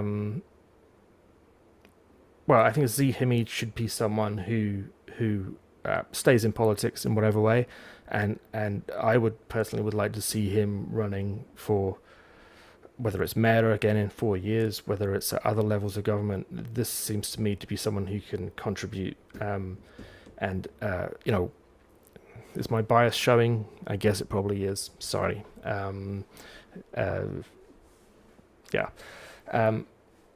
Final poll from Oakville is still not in. Still very close there, although edging towards Rob Burton. I'm sure the Hannah volunteers will be, biting their nails, but feeling rather depressed that it would be so close for a second time. I mean, extremely close. Speaking of biting your nails, up at Vaughan, Stephen Del Duca has retaken the lead. That is a... But by 30 votes? Wow. It's a technical lead. Yeah. That one's going to be definite. So some really close races going on. I mean, I have to say that I mean, still don't have a proper. Do we have the full result from Halton? At the regional level. Yeah. Let's go. Let's take a look. You know, I'm not expecting a change in the order there, but I'm not seeing. Yeah, it's the order. It's very much looking as if Gary Carr is going to be reelected there, with Jay McKenna a distant second and Andrew Gerbonks a very very distant third. Uh, I mean, we still only have one of 29 polls reporting in Burlington, so that might change drastically depending on how Burlington goes.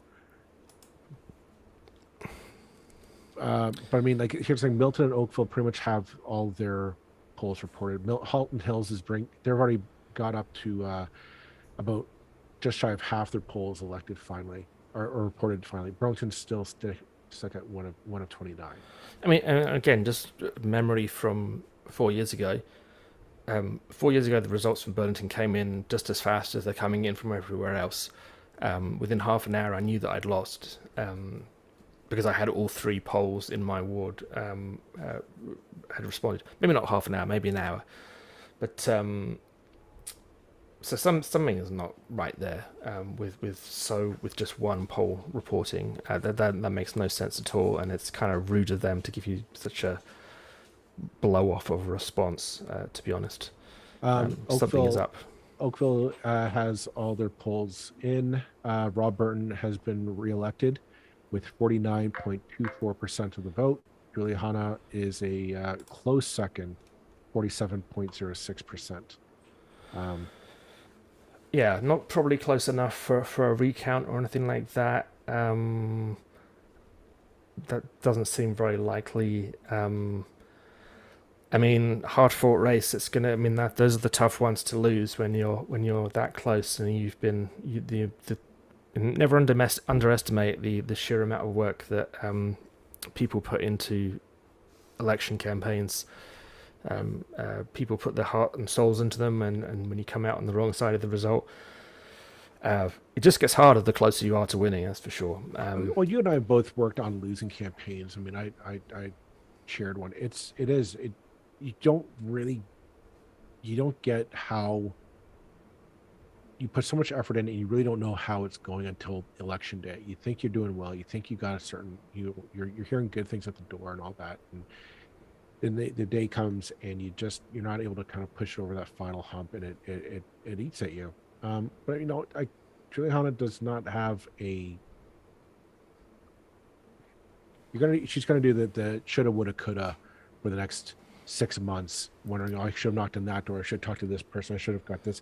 And here's the thing, your biggest adversary was Rob Burton, who's been there for so long. Like he's had a huge incumbency. It's hard to knock that off if there's not an appetite for change there. I mean, I think it's worth saying that the Oakville really needs to catch up some of the other municipalities in the 905 in terms of having a really active kind of local government news scene. And to an extent, we do our best, but we can't.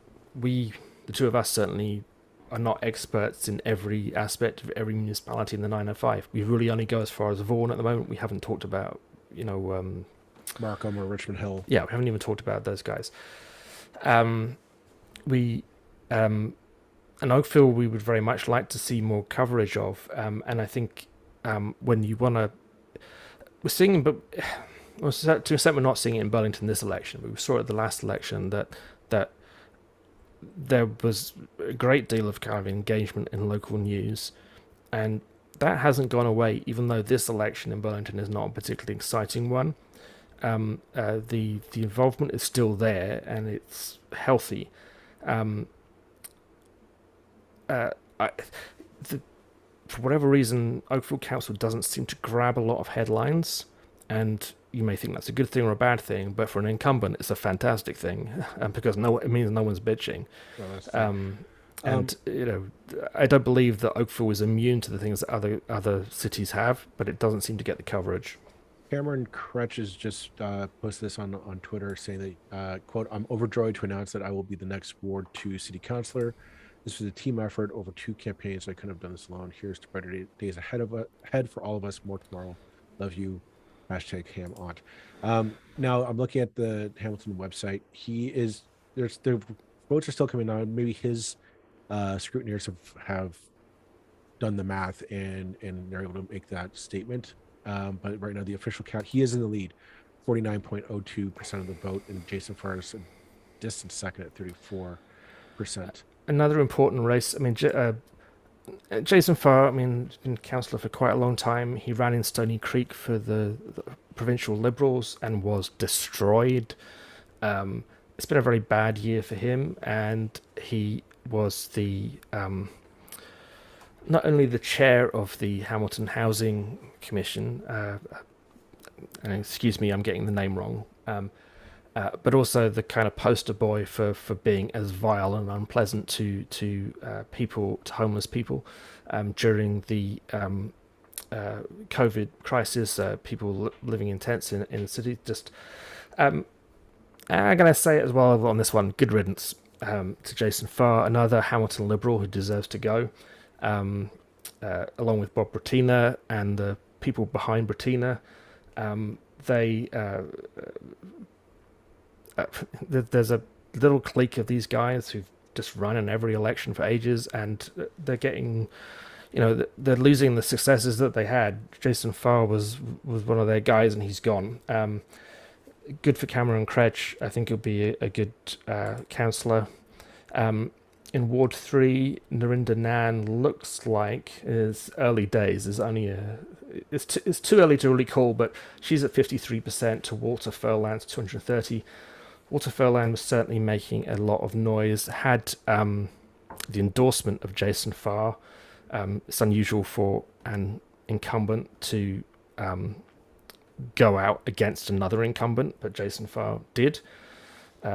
I was in Narinda Nan's ward yesterday. I was actually at the soccer match, and there seemed to be some vandalism and stickers on shop windows and things that were.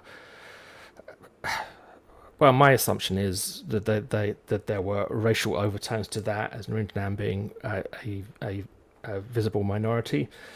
So if that number is representative, and it is early days, it looks like she's going to be comfortably re-elected, and I would say deservedly so. She certainly did nothing as councillor that stood out to me as deserving of not being re-elected.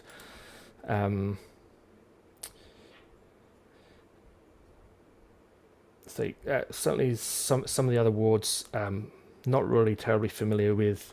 Linda, I should point out Ward 5, Linda Lukasik, who is one of the activists candidates that we kind of focus on for a bit. She's not.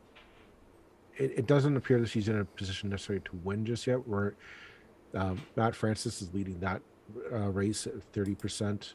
She's in second at 18%. But again, still waiting for many more polls to come in. A face that another face that's very familiar to Joel and I is Ted McMeekin, who is running in Ward 15, which is the Flamborough Dundas ward. Former MPP for Flamborough Dundas, Hamilton Westdale, Ancaster Dundas, the various different names at various points. Former mayor of Dundas before amalgamation. He's currently leading. It's very early days, but he's leading with 561 votes to 449. Difficult to say that Ted McMeekin is a young gun, but he is a progressive voice, I would say. Well,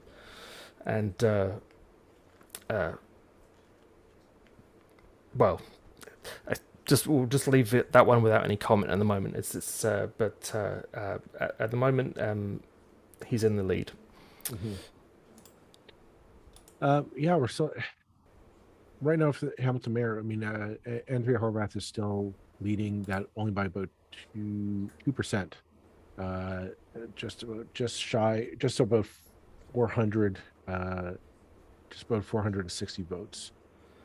is on with only 22 polls out of 246 reporting. Like this is, I'm suspecting this is going to Keaton Loomis is just going to be nipping at her heels all night long as we keep going. Ward 13, I mean, incumbent Arlene Vanderbeek is currently in second place by quite a long way to Alex Wilson. I can't say I know much about Alec Wilson.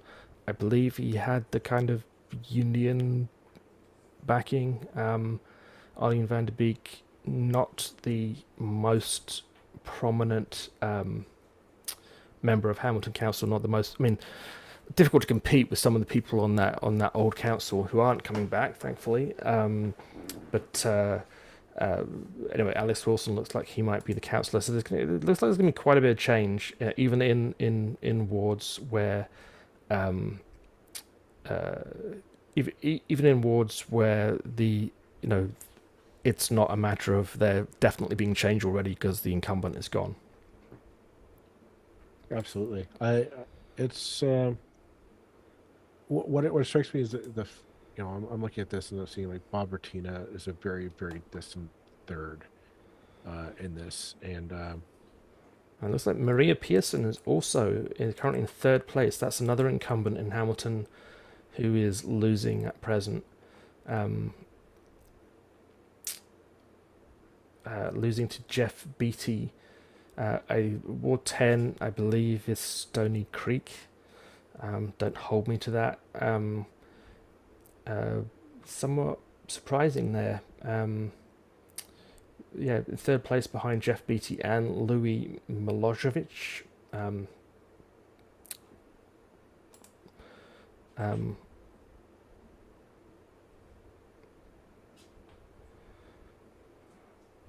sorry, folks, we're just trying to reading and processing at the same time as we're starting to get these results. And so please do bear with us. We're just Brad Clark, incumbent, looks like he's going to win easily. John Paul Danko, incumbent, looks like he's going to win very easily. Esther Pauls, Scott Duval, no polls reporting yet. Tom Jackson, definitely one of the old guard guys. Looks like he's going to win very, very easily. But will I suspect be more of an outlier on council than being than he was before. I think that's pretty much it. The ones we've covered. I can't.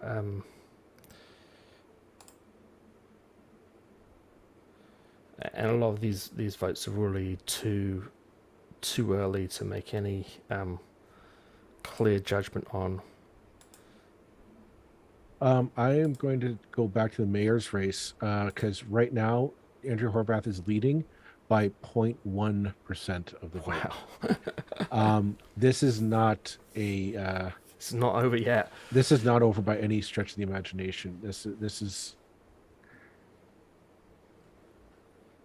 like, yeah, okay, now it's updated. Andrew Horvath is 41.73. Keaton Loomis is 41.37. This is this might be this and Vaughn, folks. This might be going back and forth. I'm looking at Vaughn. Del Duca's leading 37.8 to Sandra Young Rocco's 37.2% of the vote. So this is yeah. Wow. I mean, this is to be honest, this is what we live for, folks. to our millions of viewers. And our viewership has gone up by at least 25% in the last half hour. This is a lot more fun than most provincial or federal elections are, because there's some really close races, and races that, to be honest, really matter. That will change cities considerably. Here's the thing with this Hamilton result. I'm not predicting. I mean, I right now I can't predict anything right now. The numbers for mayor are too close. But what it's going to be hard for Andrea, for whoever is winning, to say I've got a clear mandate from the people to win. This isn't like, this is, to me, this doesn't strike me as a clear definitive, yep, we just want you back in. There's a there is an appetite of people who right now, I'm looking at these numbers and saying they want change. They didn't want, they wanted just a brand new face in there because they were tired of the same kind of rotating door of familiar faces going into the halls of power. Um, this is the lesson I think we need to take away uh, from this election, honestly. And like, Keenan Loomis may come back and win this. The numbers are just so close. We don't know yet.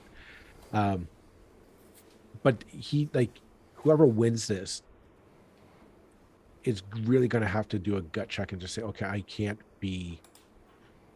assume I've got a mandate to run roughshod over my opponents, which is a criticism of the past council, was that it was very much a our way or the highway approach to things.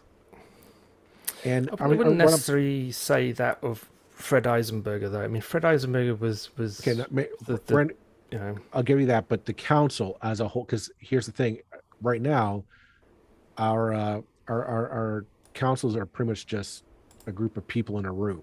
The mayor is no more powerful than the counselor sitting next to them. So the council as a whole was very much our way or the highway approach to concerns from the public, citizens groups, and the various interests that are out there. This tells me that those interests they're not happy with being shunned to the side. They're putting their support either behind Andrea Horwath or Keenan Loomis. Clearly, whoever wins this election tonight, is the mandate here is you've got to reach out to the other side and get them on board. Because if you don't, you're going to be my bet is you're going to be turfed out in 4 years. I'm not sure if municipal politics works that way, and that it's because they're not parties. You know, yes and no. I mean, Not basically, parties, the day after an election, a mayor is a party of one again. There's no guarantee that the people. I mean, ask Marilyn Meany Ward about how many of her volunteers from 2018 were helping her out this year. Very few. That hasn't harmed her chances of re-election one bit. It. I mean, I do think whoever wins, they need to be. You have. I mean, mayors do have to be team players, and they do have to be able to work in a the one mayor I can pick out whose council frankly adored him was Walter Malkovich in Burlington. The members of that council loved him. People in Burlington generally seemed to love him, and it just because he was a really nice guy, and he was someone who was an NDPer whose protege went on to run and win for the Conservatives. So it was someone who could reach across party lines. You know, and that is kind of the job that you have to do as mayor. And that's kind of been the question about Andrea Horwath, is that really her style, you know? But we don't know if that's Keenan Loomis' style either, to be honest. And Andrea Horwath's reputation as a councillor, when she was a councillor in Hamilton, was, from the people who knew her at that time, seems to have been very good. You know, everybody needs to learn on the job ultimately. But certainly anybody who thinks, you know, even if you win with 90% vote, if you come in thinking that you're king of the castle and you can do what you like in any city hall in Ontario, you're going to be very much mistaken. I'm just going to point this out again. The fact that Burlington only has one poll of 29 reporting, and we're coming up on 10 o'clock, is getting national attention. Polling Canada just tweeted out, Burlington is sitting at 1 of 29 polls reporting. You good, Burlington? Well, yeah, their reply to your email is not good enough. No, I don't know. I mean, I don't know from the email what happened, but that tells me there's a hiccup somewhere in the reporting process. That's a big Part, hiccup at this point. part Um, of me, part of me wonders. It, the issue might be Burlington had online voting, so you could go to a website, like you were mailed out a sheet of paper. You could go into a website, punch in your information, and you get basically like an electronic ballot emailed to you, which you could go and fill out and submit. I used it to cast my vote. I'm wondering now if I might regret that, and that might be some kind of technical it's the glitch third with that. election they've had it. I mean, yeah, this Well, is that's the thing. the I did it the previous elections, and I didn't really have an issue with it. So I said, mm. "This is great. This time around, I'll do it this way." I'm wondering, perhaps I'm just spitballing here. I have no information to back up that claim, folks. So I'm don't quote me on it. But this is very peculiar. There's something very strange happening there. That is they got to come in and fix this. They got to get like we got to find out who's going to be mayor in Burlington. um, I'm live tweeting people. Tell them to watch. Yeah. Uh, it looks like Stephen Del Duca and Sandra Young Rocco's race. It appears that Del Duca's starting to pull away a bit, not by much. I think he's leading by about 1% now, and up in Vaughan. So we're keeping an eye on that one and on Hamilton for right now to see how this goes.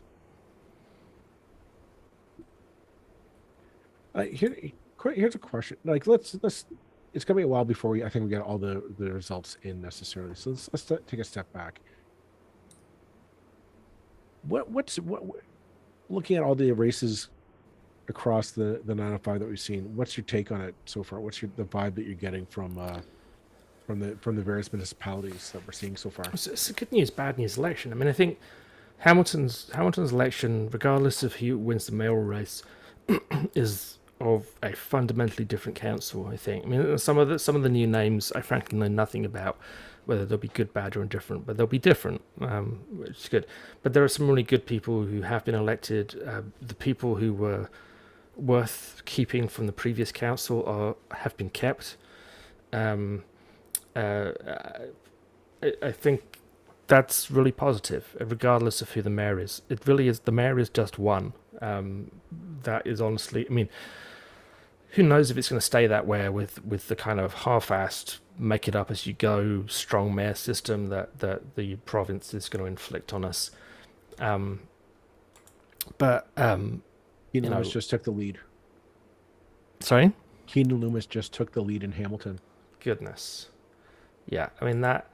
About a 350, actually 350 vote lead now. Okay, and that's about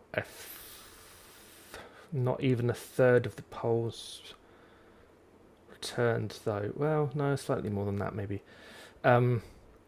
Sorry, I just thought I'd let our listeners. Yeah, I mean, I think Keenan Loomis, regardless of the result today, I think Keenan Loomis deserves credit for running a really good campaign, a campaign that seemed to me to be of substance. You might not like what he was selling, but he wasn't hiding it. The stuff was out there, what he stood for. Andrea Horwath, I think we know what we feel we're getting with Andrea Horwath, but she didn't necessarily make it very clear in her pronouncements. All of the leading three said some dumb things at various points.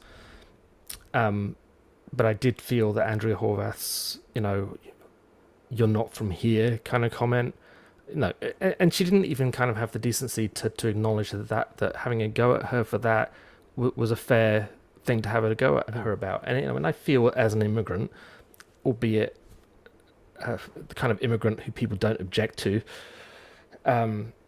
that using that kind of language about people who are newer in a city it's just not on. It's like to throw that at someone. When you throw that at someone, you're throwing it at thousands and thousands of other people who are new in the city as well, and it's crappy politics. Bob Bratina, his campaign was all negativity, all nastiness, to be honest.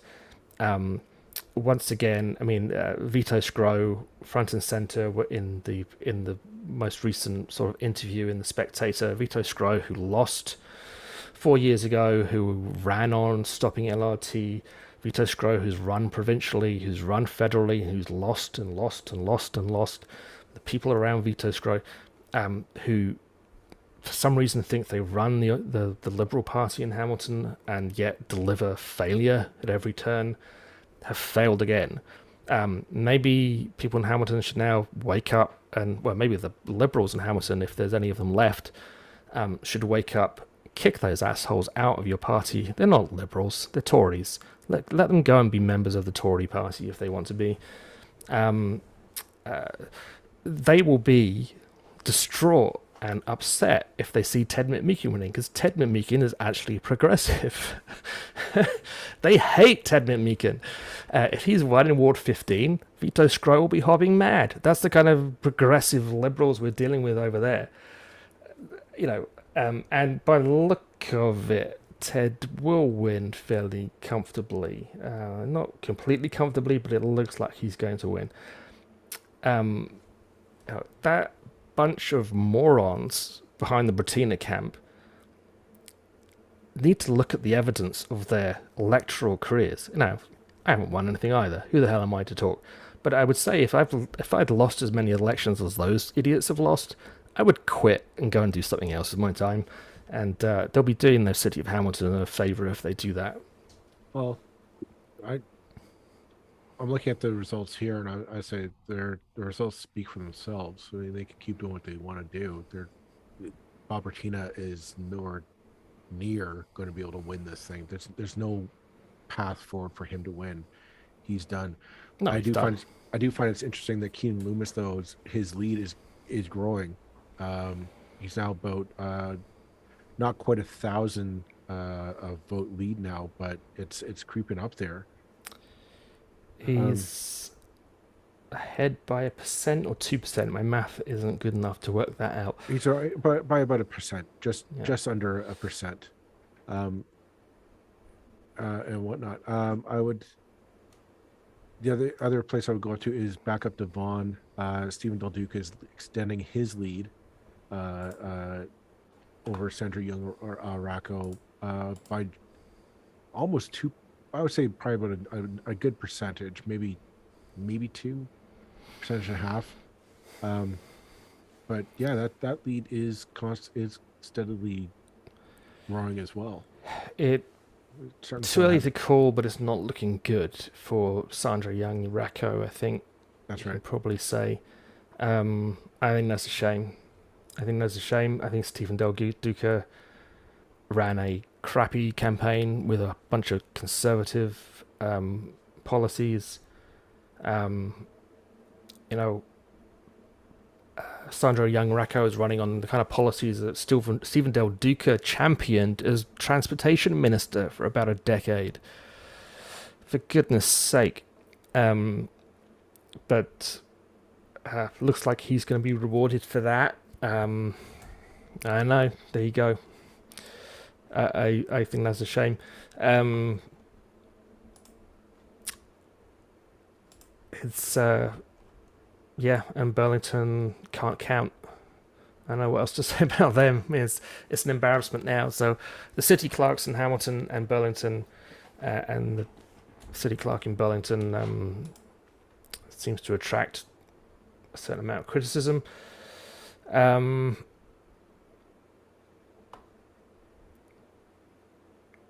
Okay, we actually have a comment from Nick on YouTube saying the city has all the ballots, numbers in soon, he says. Okay, maybe they decided to count centrally, but in that case, why did one poll come out so quickly? I don't know.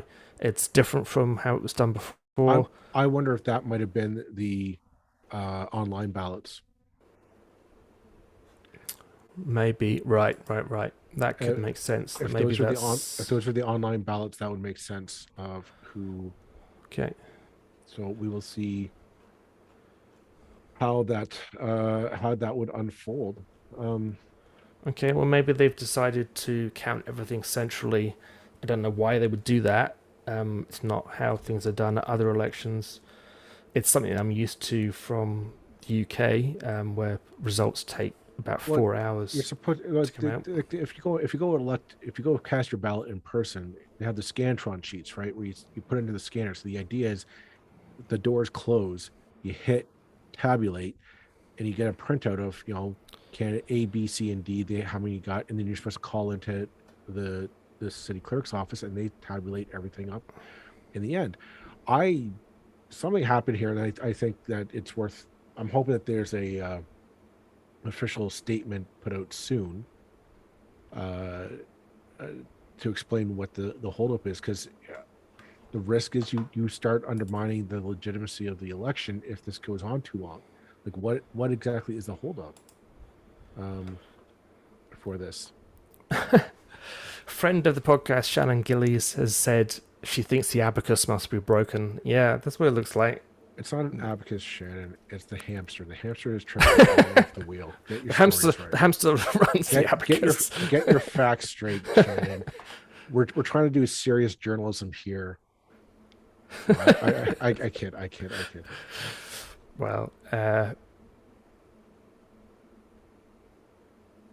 okay, so apparently, actually, Andrew Drummond, who was a candidate for the NDP in the last provincial election, says he's heard that a single poll, stayed open very late, and that's delayed the results for the whole city. That's possible. I mean, that's basically what happened in Hamilton. But Hamilton said what was going on, so Burlington. Yeah, Hamilton's actually done better than you, and that's pretty difficult to. You've got to be open and transparent with this. Andrew Horvath seems to be going. Speaking of Hamilton, let's go back here. Andrew Horvath seems to be tightening up the lead, or sorry, nipping at Keen Loomis's heels now. She is. Keen Loomis is leading with 41.32% of the vote. Andrea Horvath has a flat 41% of the vote. 300 votes in it, almost exactly 300 votes in it. Yeah, with with 94,000 ballots counted. Just to confirm, Cameron Kretsch looks like he's getting about half the votes cast in his ward. Don't think we need to go back over those ones. The Ward 14 with Kojo Damte has been a back and forth between Kojo Damte and Mike Spadafora, going back and forth. That is right now. Kojo Damte is leading for Ward 14, but just by a hair. I'm 11 votes. Yeah, 11 votes. So it is going to be a close one, folks. That's for sure tonight. Meekin is leading by about 300 votes. Probably comfortable enough to call that one. Vanderbeek is gone, I think. Esther Pauls and Scott Duval, I don't even know much about Esther Pauls, and she's the incumbent. She's currently in the lead, but not by much. Tom Jackson has been re-elected. I don't know what Ward 6's problem is.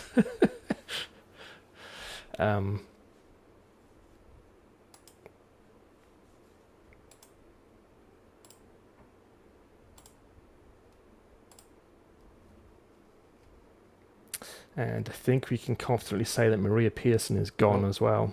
Here we go. We have an actual statement now from the from Burlington. Hang on. Okay, so I have an email here from Burlington. The city's voting vendor is experiencing technical difficulties, which is causing a delay in reporting the unofficial results online. We apologize for any inconvenience.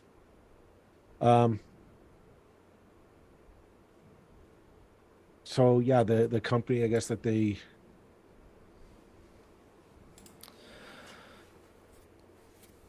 That's They've got Donald Trump out the back with a shovel putting holes into a garbage can or something. I don't know what.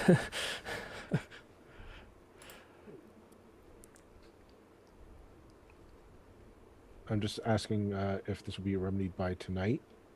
And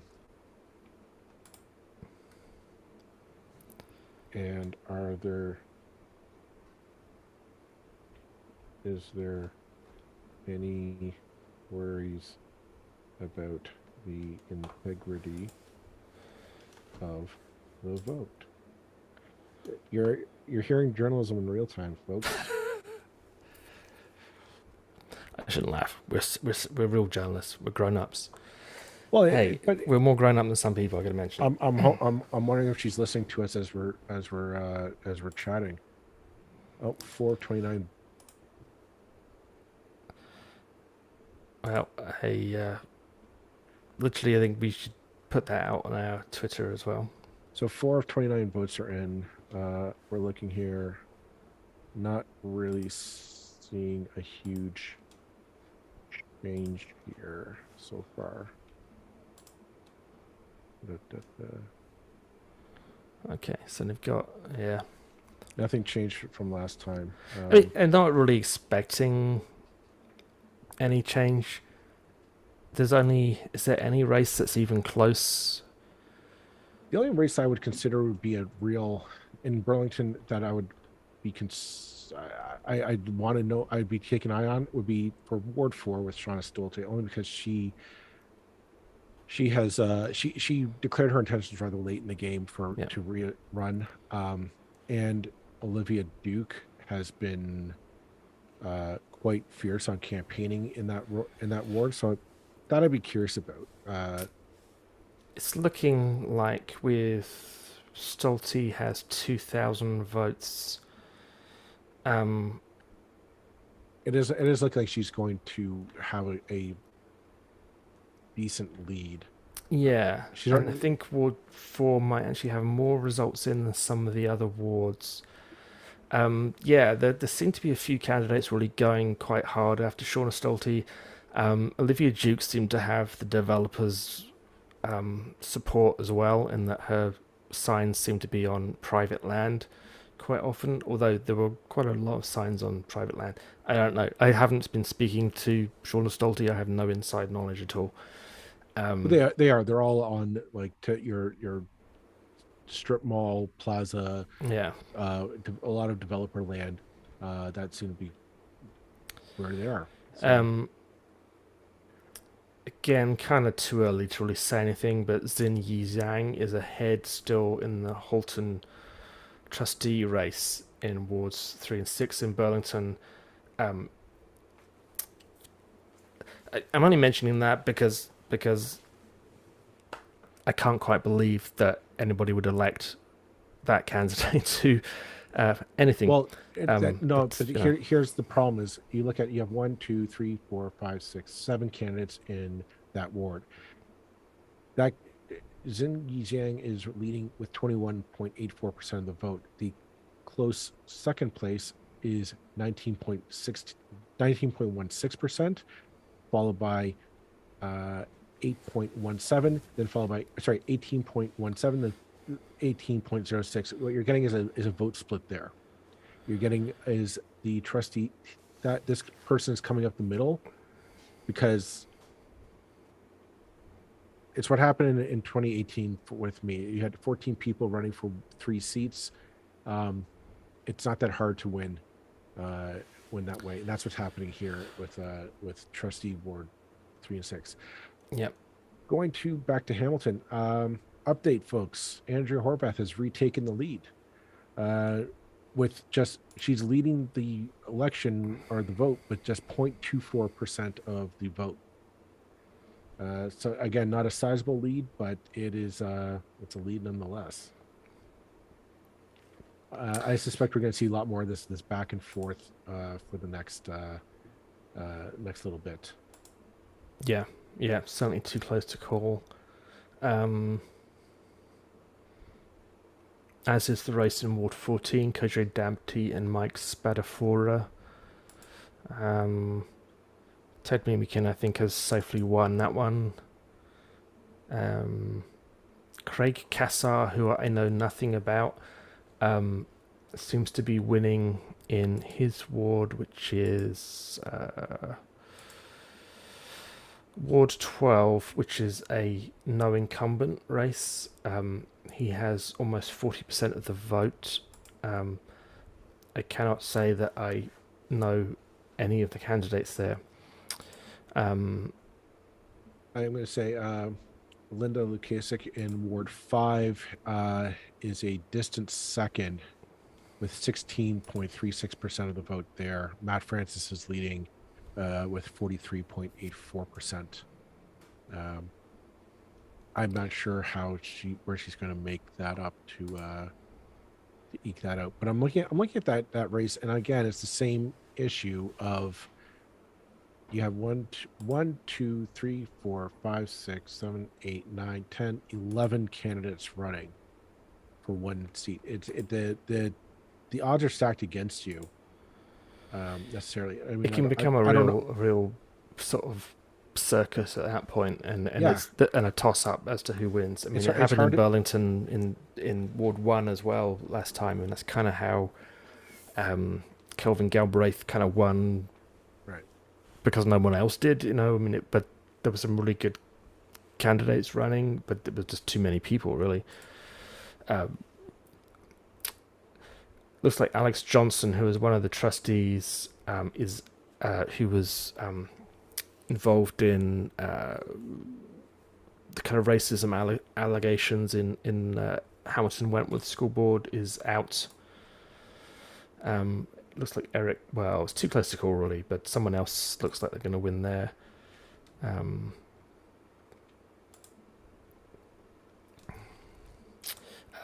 Some of the other trustee races I can't really speak to with any confidence. I know in Ward 1, Elizabeth Wong is going to win very easily, which says something. She's actually had, for a school trustee race, she has had a lot of signs and kind of had, I think, had the kind of endorsement of the unions and the I don't want to say the NDP as if the NDP are kind of the NDP had were backing her, I think. Anyway, she's won comfortably. And other races I really can't speak to. I'm trying to remember if I think the incumbent who got into the most trouble in the racism problem in Hamilton Wentworth District School Board, I don't think has run again, so she is gone. Carol Pakin Miller, if I remember rightly, I don't think is running. Ahona Mady, who was the student trustee who kind of kicked off who brought to light the allegations of racism, she's running for trustee as well in wards 8 and 14 for the Hamilton Wentworth District School Board. She's currently in second place, behind Becky Buck. Becky Buck is leading at 42.35% of the vote. Ahona Medy is distant second at 31.78%. I'm not sure where she's going to recoup that at the moment. Speaking of Ward 8, looks like John Paul Danko is sliding to a easy re-election right there. So that's always interesting. Yeah, and I mean certainly he it doesn't entirely fit, you know, with the three councillors from the old council who didn't receive the kind of constant criticism that some of the other councillors did. The third, there was John Paul Danko and Narinda Nan and Maureen Wilson were the sort of three that many people felt, yeah, they're okay, they deserve re-election. John Paul Danko is more of a centrist politically than the other two, perhaps. I certainly don't take the argument that the other two are kind of these leftist neo-communists, that there was the nonsense being put out there by Larry Diani. Don't accept that perspective at all. They're progressive candidates.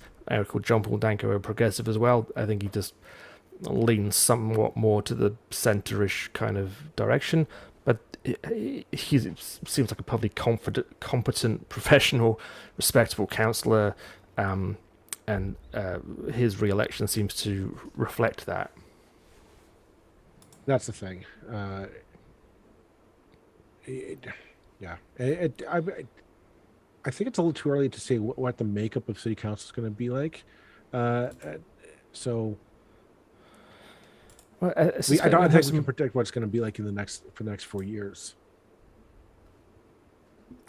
I think actually Esther Pauls has pulled, so that's another incumbent, has pulled ahead slightly in Ward 7.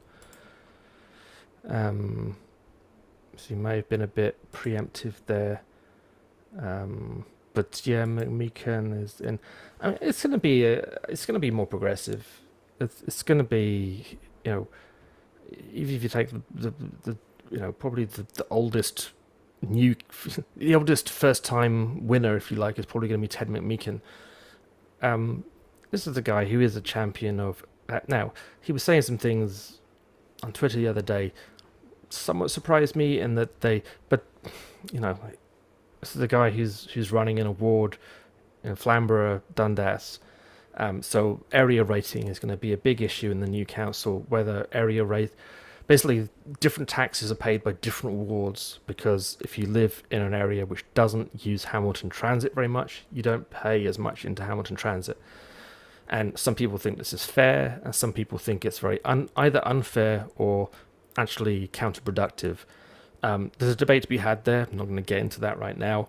Ted McMeekan was taking the traditional perspective of a Dundas Flamborough councillor, which is we don't want to pay more for something we don't use. Ted has certainly been a champion of transit in his provincial career. I would hope he still is as a councillor. So I would expect him to be a progressive councillor. That seems to be in his blood, so to speak, from what I know of him. It's true that you then have to answer to the voters in your ward, right? You can't do things that are going to get you voted out.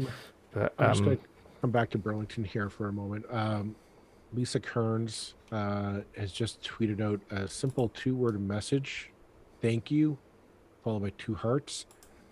I'm assuming we can conclude that she has been reelected to Burlington City Council, I assume. Again, Burlington is only reporting 4 of 29 polls so far, but they're apparently having issues with their vendors.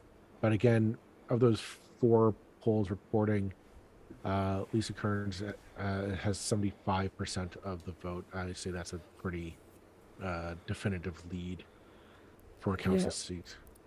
And then in the mayoral race, Marion Ward has 80%. There were 1, 2, 3, 4, 5 candidates running in the mayoral race. None of them candidates of any stature. I'm actually somewhat surprised that Jim Kerr, who is not someone who's known to me at all, is the one who's in second place with 2,376 votes. Anne Marsden has been, I think I used the phrase a number of times now, a frequent flyer in municipal elections for a decade or two. I would suggest, Anne, it's time to hang up your election boots or whatever, and let others take the fight on from now on. It's time to say other people can run in the next election. Wait, you suck at it. Just right. I was trying to be nice, Joel. Now we're hearing 8 of 29 polls are reported. 28 of 29 polls. Okay. So they just updated everything. So Marianne Mead Ward, it looks like she's going to win 77% of the vote, 77.9% of the vote. Yep. Kevin Galbraith, 63. He's going to win. Lisa Kearns, 72%. Rory Nissan, 64. Shauna Stolte at 47. Paul Sherman at 58. And so we're not looking, the city council is not changing in Burlington at all. For HDSB trustee, it appears that Matthew Diodati is leading or going to win awards 1 and 2. Xingyi Zhang is going to win awards 3 and 6, with only 22.39% of the vote there. A decent second, I should say, is Steve Green at 19.53%. In Ward 4, Margot Shuttleworth at 50.35%. And then trustee Ward 5, Amy Collard at 80%, clearly. Trustee, HCDSB trustee, not much of a change there. Kirsten Kelly is beat out Vincent Ian Tomasi with 59.5% of the vote. Trish Nichols Powell has beat David Cherry for wards 3 and 6, and Brenda Agnew is reelected at 58.27. So basically, the three progressive candidates in HCDSB are in Burlington. Yeah, in Burlington elected. I find it's interesting. Vice versa in Oakville, the Campaign Life Coalition endorsed candidates were all elected. Interesting thing to note in Burlington is that there was only 2 candidates in each race, whereas in Oakville, I believe there were handfuls of candidates. It's unusual to have so few candidates, in fact, in a Catholic school board race, and in Burlington, it happens so often in races everywhere. The more candidates there are, certainly if you're going against an incumbent, the best thing you can have as an incumbent is 10 people running against you, because the vote just gets split each and every way. And again, another argument for ranked ballots, but that's good news. I mean, Vince Ian Tomasi was just a chaotic feature of the school board, destructive, arrogant, really just horrendous. He's gone. Good. I don't know anything about Trish Nichols Power, but I know David Cherry is a conservative. He ran in Ward 2 at the last election, and withdrew about halfway through. So he's somewhat of a frequent flyer as well. Anyway, good for Trish Nichols Powell. And Brenda Agnew has probably been, was the candidate who introduced and championed the pride flag agenda items on behalf of a student, and I think thoroughly deserves to be re-elected. Oh, absolutely. It's sorry, I'm just trying to get. Of course, I had closed my browser, and therefore I lost my update on results. Nuts. I think we can probably call it for Stephen Del Duca and Vaughan. Still pretty close, but I don't think it's close enough now with 116 of 133 tabulators reporting.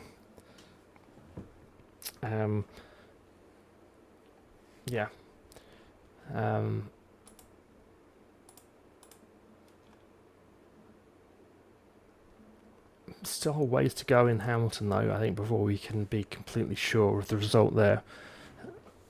For sure. Andrea Horvath is now ahead by about 800 votes,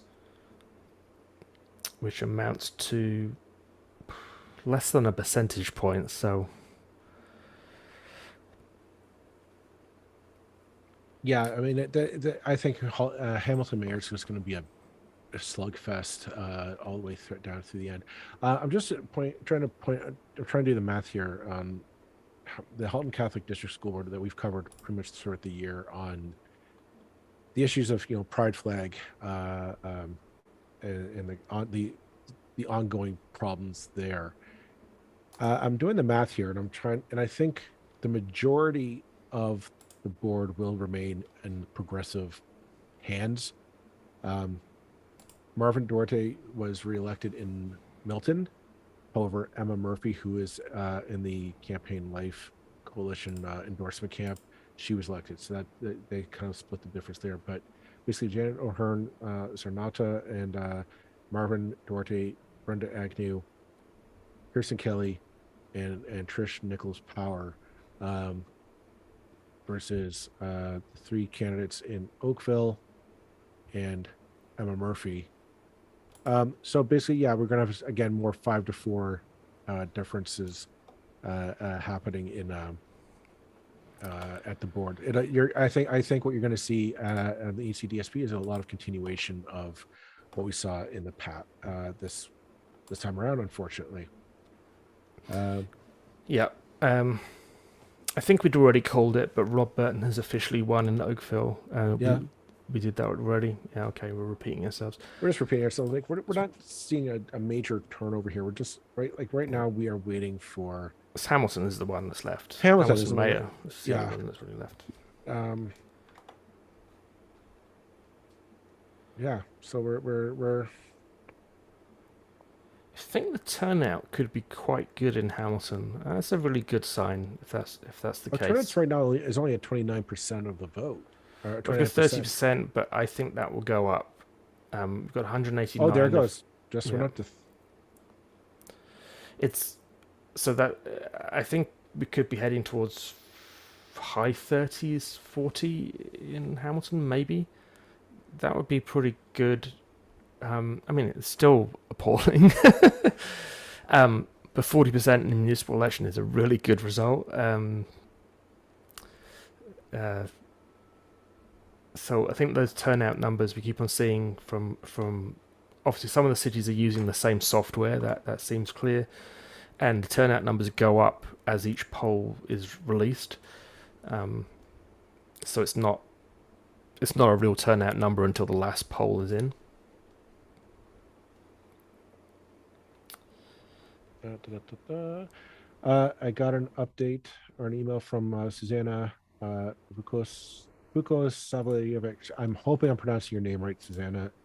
If I'm not, call me out. I beg your forgiveness. Manager of Communications with City of Burlington. 28 out of 29 are posted now. To answer your question, no, the city is dedicated to running a fair and secure election for all Burlington's candidates and voters. The integrity of the city's voting equipment and process of validating each vote was not compromised in calculating the unofficial results of Burlington's 2022 municipal election. So they're standing by it, folks, and so are we. Yeah, I don't doubt that for a minute. I just think they could have been a bit quicker. It's a question that needs to be asked. We need. We need to secure. That's what we're here to do, folks. And I think they could have been quicker on announcing that there were some problems. But criticism. I would agree. They should have updated us in real time just to let us know that there's a bit of hiccup, because that's what happens when you don't inform people. People wonder like what's going on behind the scenes there. Yeah. But I mean, I do appreciate that they actually, when we absolutely Suzanne, when we asked a few times, they got back to us. So thank you very much for that, Suzanne. Hats off to you, gold star. You did you did your job with spades. Bravo. But yeah, so basically what we're coming down to now is waiting on Hamilton, and I'm still waiting for Vaughan. I'm still waiting to see what the final results are. I do agree. Stephen Del Duca seems to be pulling away handily. Although it's interesting, up in Vaughan, the turnout is only 26.5%. That is abysmal. That is below 30 is really bad. Below 30 is really bad. Above 40 is very good. I mean, that's the kind of numbers you're dealing with in municipal races. Here's a question. Going way back into the archives here, rolling back to like episode 10 or something. We had on Jesse Helmer from London. You're seeing the same tweet I am.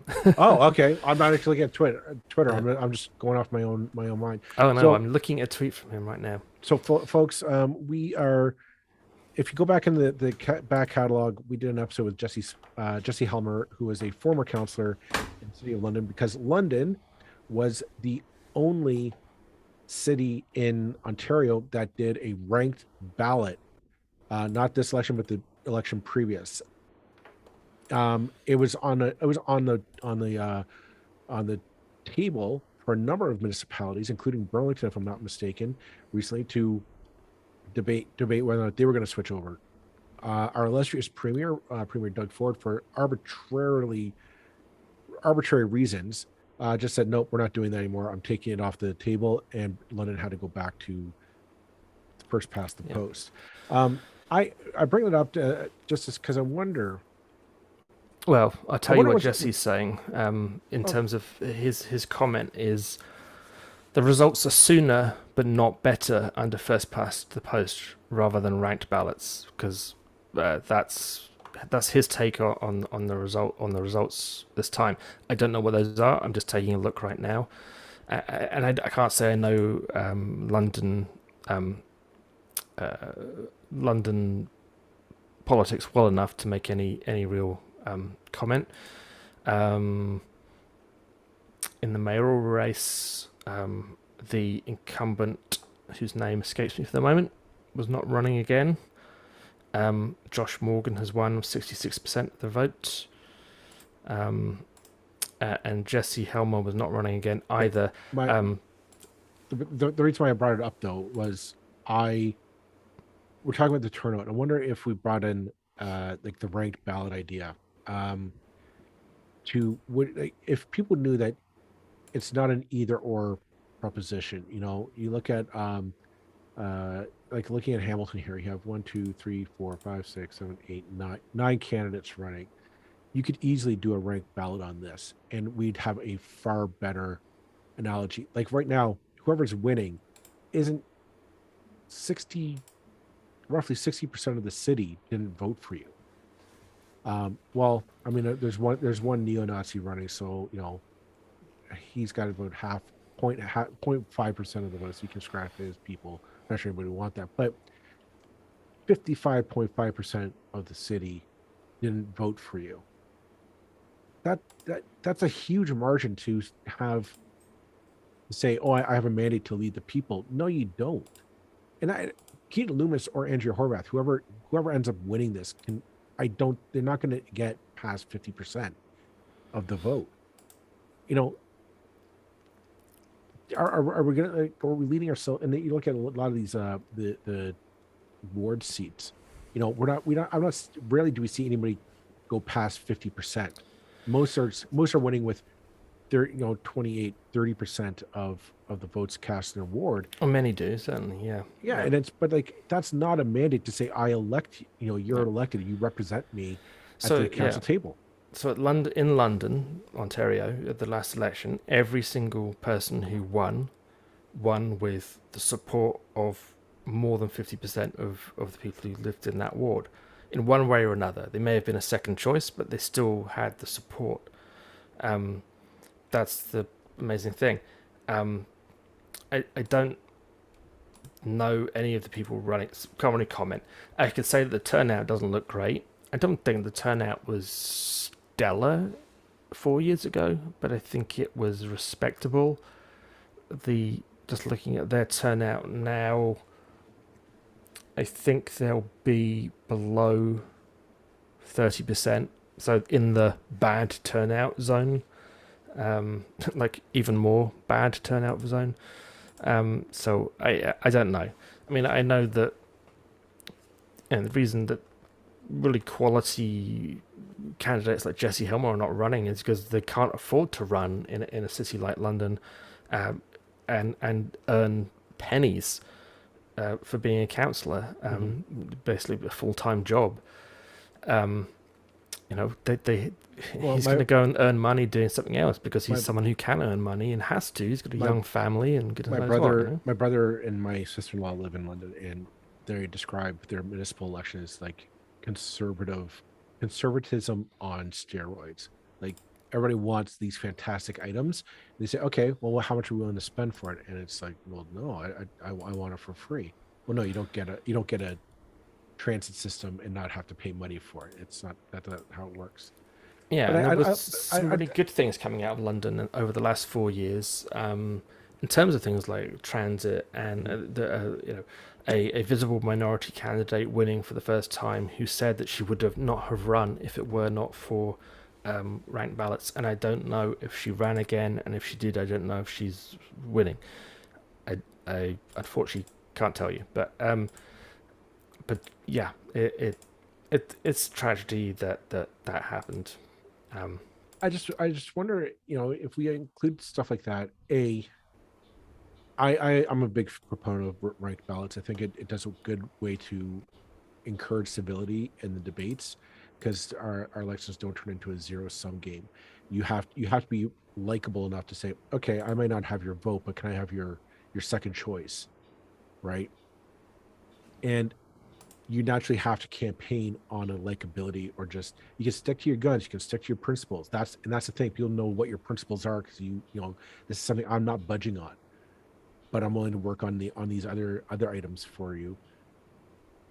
And I think people would respect that. I'm curious to see what I I mean, under our current provincial government, that's not coming back, which is too bad. I would really like to see that come forward. I think here in Hamilton, it would have been a lot more interesting to see how the mayorship would have worked out. Well, it's because right now Andrea Horvath and Keenan Loomis are leading, but I don't see a clear mandate of they have the will of the people behind them. Uh, and the same goes with at federal elections. Like, liberals, conservatives, they only win with 35 or 40% of the vote. That's not a clear mandate of, we want you to lead us. It's just, but we I have the don't like the other technology guys. to make sure that every elected person has the support, maybe not the complete support or the unambiguous support, but the support of 50% of people who cast votes. We have the technology, so why on earth would we not want to use that? To say you can't be elected unless you can get 50% of people to support you. Mhm. And it doesn't, you don't have to have force. There are ways and means of doing that. Ranked ballots in this kind of election is undoubtedly the way to go. It works well, particularly with a non-partisan system, and yeah, I mean, it would be. I mean, if you think of the trustee races where you know special interests. I mean, really, the special interest of all special interests, which is the anti-abortion lobby, Yep. um, trying to take over school trustee races. They can only do that because of first past the post, where they don't need 50% of voters. They need an ignorant electorate who isn't really paying Well, attention, look and they at need look a at bunch of candidates. look at the Halton District School Board that we just talked about, Ward 3 and 4. Ziyi Zhang, who is, from all things that we've seen, is an ardent uh, pro-life or anti-abortion candidate, who endorsed by Campaign Life and whatnot. They won with only 20% of the vote. I mean, that is clearly, you can't say that the people in wards 3 and 6, or whatever, are eager to send them to represent them at the school board. Um, the other candidates who came in close second easily were just shy of maybe 2 or 3%. So clearly, there's a lot of people who say, no, I want a second. I would like a second choice there. They might, I think you would have seen that race be a lot more interesting and a lot more dynamic than what we got. Because here's the thing: so people who would vote for a candidate like Ziying Zhang, who's very much an ardent right wing supporter, they don't really have a B plan. There's not, anyone else running who is a pro trans rights, or pro choice, or any of those things. Like, you just those it's hard to vote for. It's a compromise with your values. So you'd see all of a sudden that candidate drop to the bottom real fast. I mean, I think my impressions of Mr. Zhang from 4 years ago. I've had no dealings with him since. Didn't really have any dealings with him at the time. He just seemed like a really low quality candidate. Mm-hmm. I don't know that he has sought out the Campaign Life Coalition endorsement or the anti-woke people's endorsement. He may not have sought it out, but he has it, whether he wants it or not. He didn't refute it. He didn't say, no, get me off your list. No. I don't want to be associated with My you. guess would be that if he becomes a trustee, he will be a very bad trustee. He won't be. My guess would be, could be wrong, he would not be a disruptive entity in the sort of Ian Tomasi, Tim O'Brien mold. I think he'll just be a crummy trustee, and that's a real shame. Yeah, what are you gonna do? I think he's just someone who wants to be a politician for no particularly good reason, and he's far from alone in that. Here's hoping I'm proved wrong about everything, but he must have said something sufficiently pro-life for him to get that endorsement in the first place, and that just is crummy right there,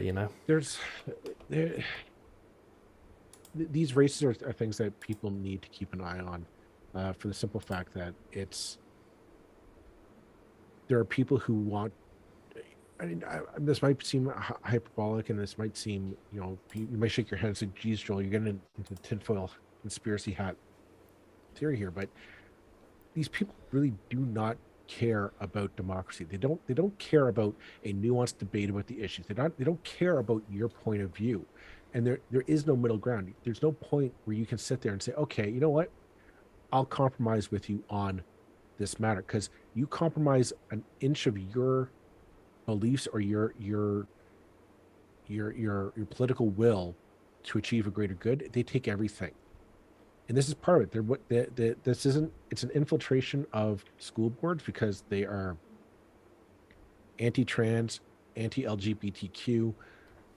They want to do real harm to kids who are in that stage of their life, who are trying to figure out their own sexuality, their own place in the world, and instead of being the nurturing, responsible voice that we'd hope that they would be, or that they want to destroy them.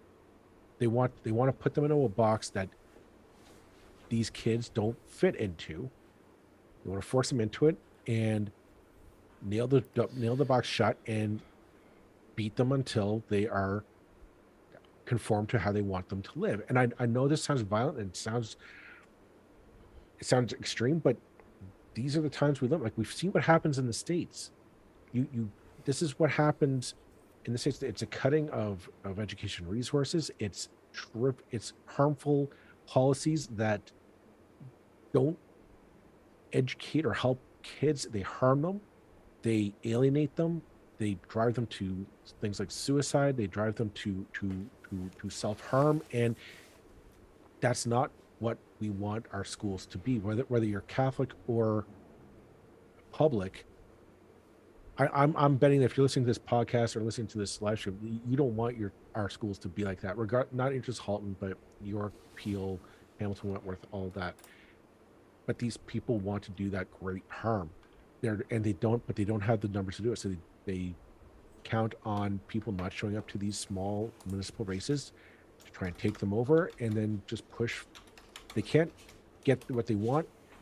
They kick over the table, like what we saw in the Halton Catholic District School Board. If I can't get my way, then I'll kick over the table and I'll throw a fit until, just to stop you from getting, from making our schools a fair and safer place to work. I'm done. Yeah, well, I endorse that message. No, I mean, I can't. I mean, this podcast has a problem. It's that the two of us agree ourselves to death. However, yeah, you're damn right.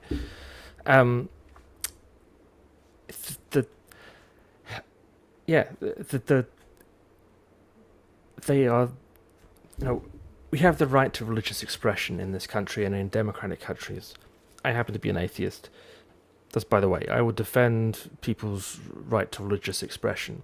What you don't have is the right to use the tools of democracy to further an agenda of forcing a specific, narrow religious doctrine on children, um, and trying to use the lowest electoral level we have in this country, which is school trustee, as a way to get the careers of poisonous assholes going.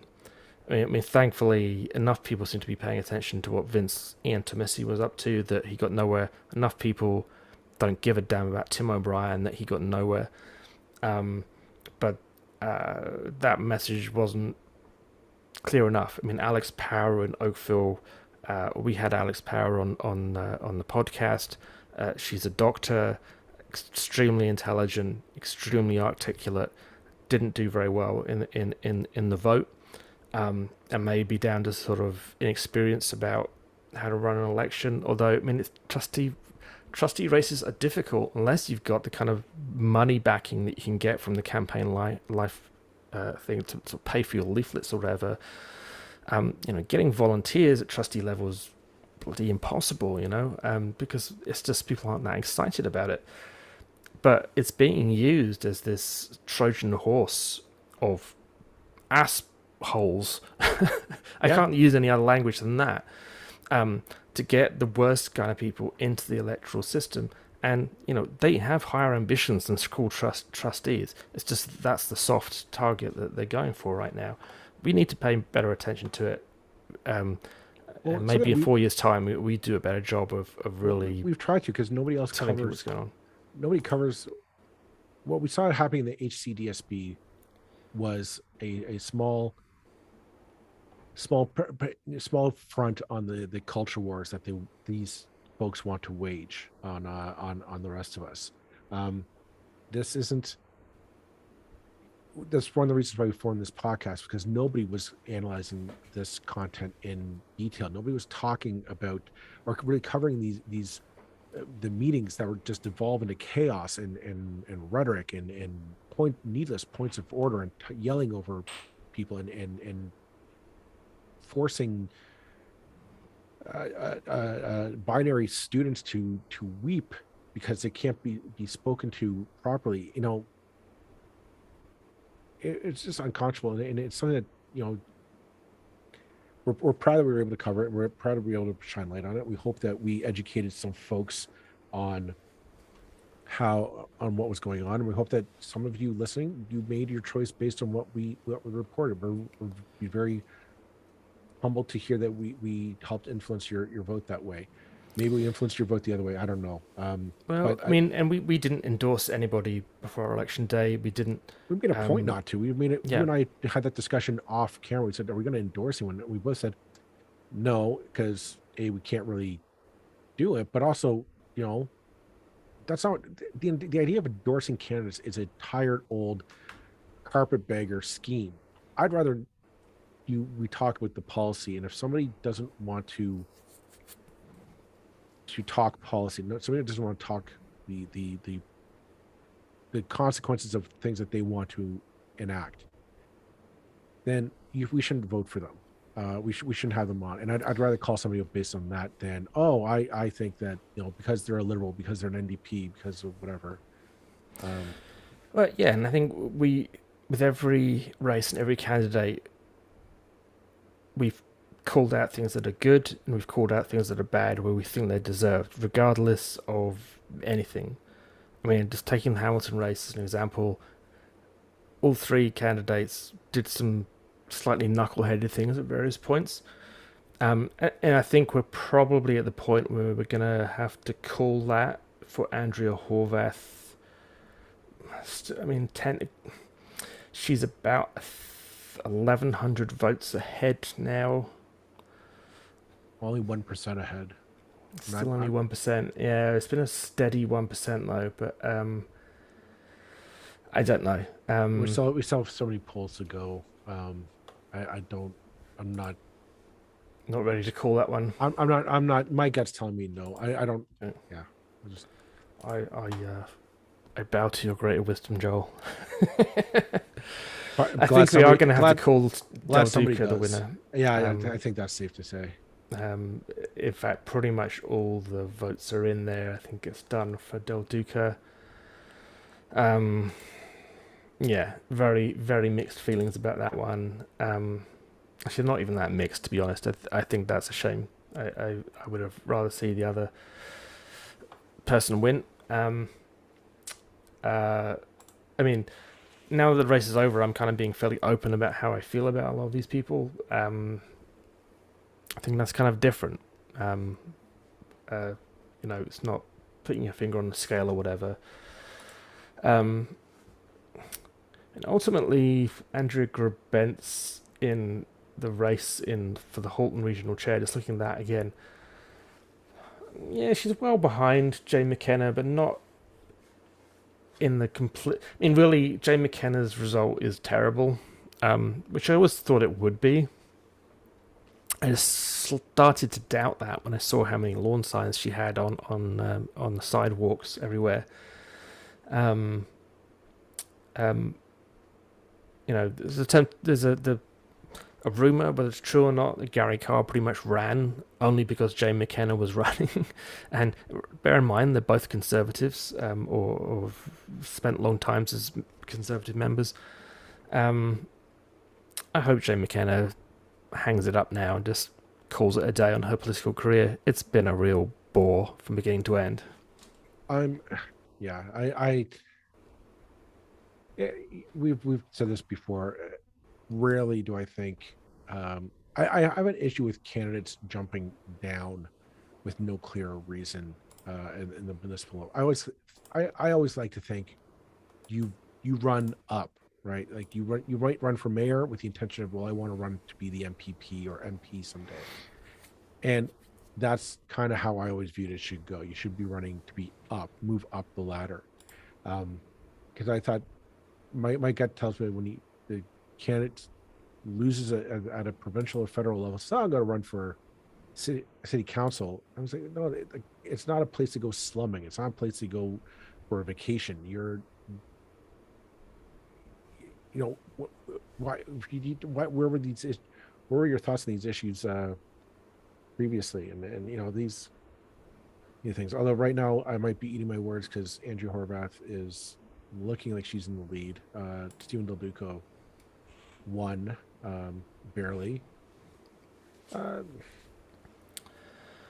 It's close in Hamilton, but it's now been a very steady lead for about half an hour. Um, 200 polls in of 246. Is it possible that there are polls outstanding where Andrea Horvath won't get any votes at all? It's definitely possible. Um, I'm starting to wonder if it's going to happen though. I am too. I think I'm seeing Andrew Horvath's lead starting to widen there. She's starting to pull ahead. Um, there are a bunch of new councillors in Hamilton who I know nothing about. In Ward 4, there was a crowd of people running.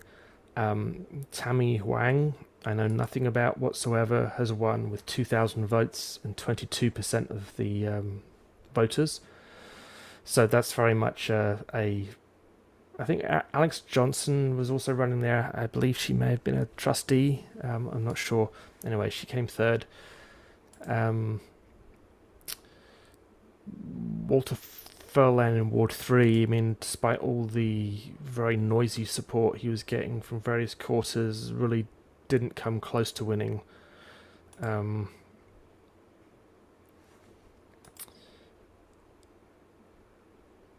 I've heard good things about Matt Francis. I'm not sure. I can't really do it. Anyway, he's comfortably won in his ward. And I think most of the other ones are. Looks like Esther Pauls has been returned again. John Paul Danko won easily. Just going for the ones that were close last time. Jeff Beattie, who again I have to admit I know nothing about, has won in Ward 10. So it isn't a very different councillor. There aren't many faces back from the previous council, not many at all. And probably Tom Jackson is the only one who's, of the kind of notorious crew, is back. Alex Wilson, I've heard some good things about, I think, and they have beaten Arlene van der Beek relatively comfortably. Arlene van der Beek was the incumbent. And I think we're gonna, it's only 100 votes, but I suspect all the polls may be in there that Mike Spadafora has beaten out Kojo Damptey in Ward 14. Yeah, I kind of have that up on my screen. I don't think it's budged for the last. I think so. Suspect that's done and dusted. And Ted Mimikin, I'm pretty sure. Yeah, Ted Mimikin has won in Ward 15 for sure. There's only 40 polls left to go in Hamilton. Right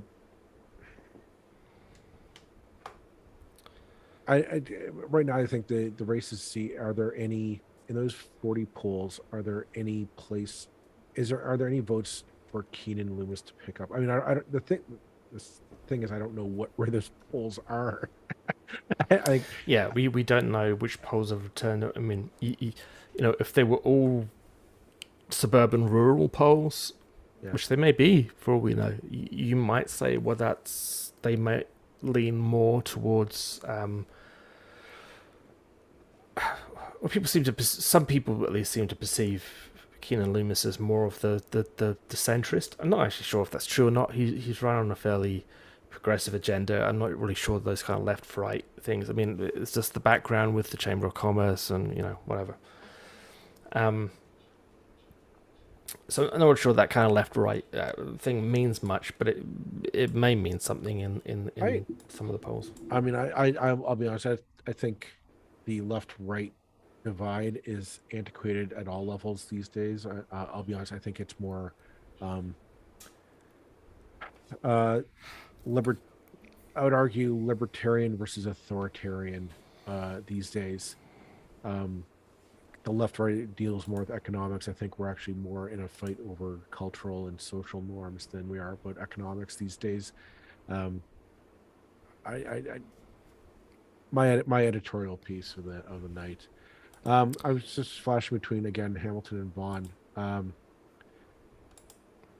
There's 2 polls left in Vaughan. For what it's worth, I doubt Sandra Young Rocco is going to find the necessary votes to sneak up there. But it's no.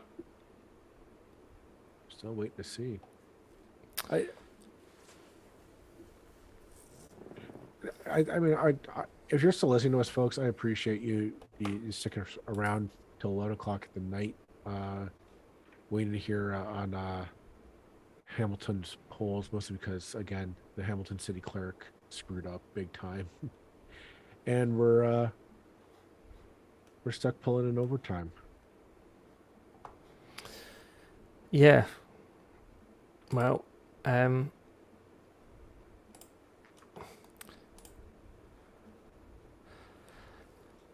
we're 3.25 hours in, and I think I think the electoral politics in Ontario has finally managed to shut you and me up.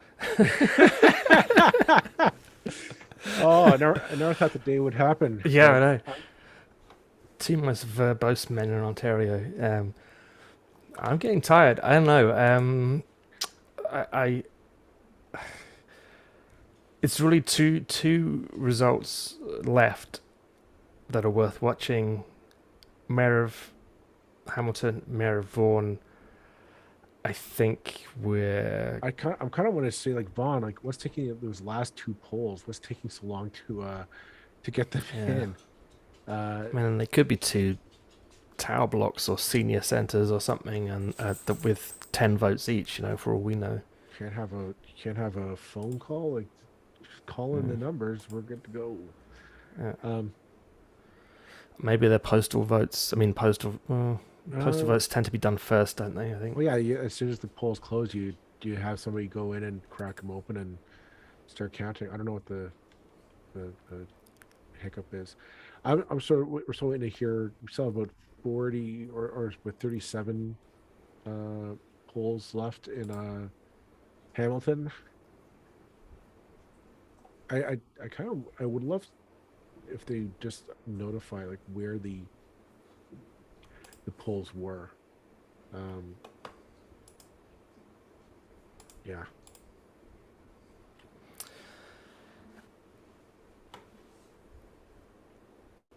I think our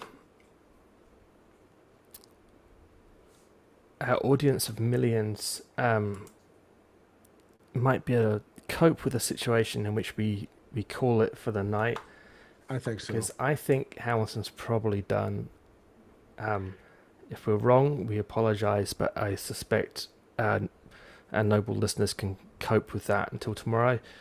But I think we can say that Andrea Horvath is almost definitely going to be the mayor of Hamilton, and I think we can even more confidently say that Yeah, Stephen Del Duca is going to be mayor of Vaughan. Um, it's going to be a new council for Hamilton. I think we knew it was going to be a big difference at the start of the night. We know it's going to be a big difference now. I think both Andrea Horvath and Keenan Loomis can be very happy with their campaigns. I think Keenan Loomis has done enough to warrant another kick at the can at some other level of government, or to run for mayor again in the future. Who knows?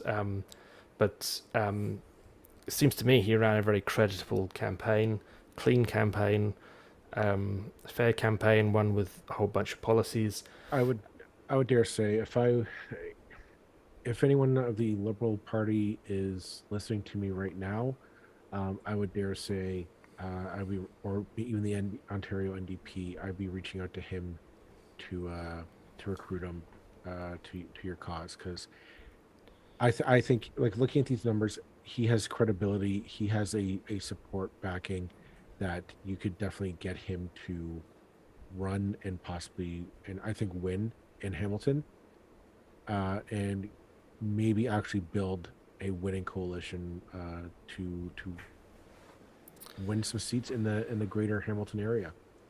Yeah, and I have no particular what the Liberal Party in Hamilton does. Their problem, not my concern anymore. Hmm. And I don't really care. As I always say, I want progressives to win. I got into politics to support progressives against conservatives and to have progressive governments. Where I lived, that was the Liberals. That's how I got there, and I have no reason to regret doing that. Um, but I saw that in a number of places, the Liberal Party is being torn apart by people who I don't believe were progressive at all. I don't believe were competent, and ultimately, I believe there should be more parties, not fewer parties. I mean, I'm a supporter of electoral reform for that reason. We shouldn't be forced into these NDP, liberal, whatever kind of uh, camps, Hmm. because the world's not that simple anymore. Uh, so, yeah, I don't know what party Keenan Loomis fits into because of the Chamber of Commerce thing.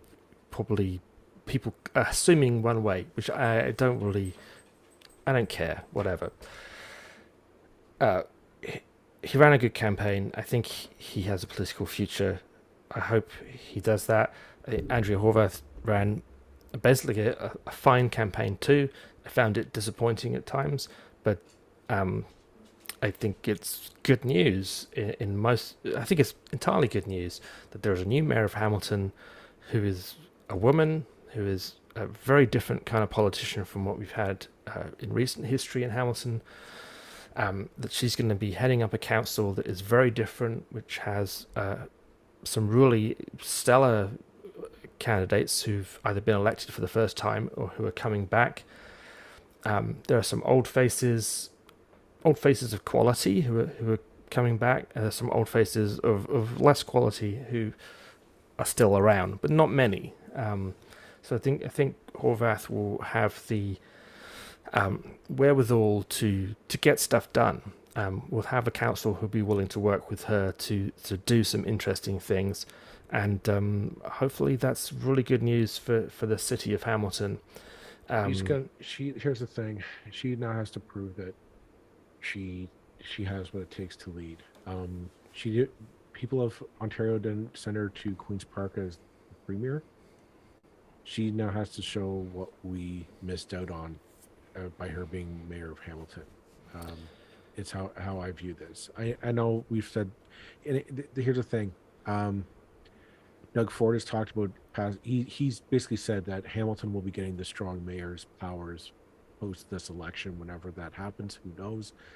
Um, what would that look like for Andrew Horvath? I mean, does Andrew Horvath essentially want to become a Doug Ford stooge? I doubt it, but I'm also thinking that's a different mayorship. It's going to be interesting.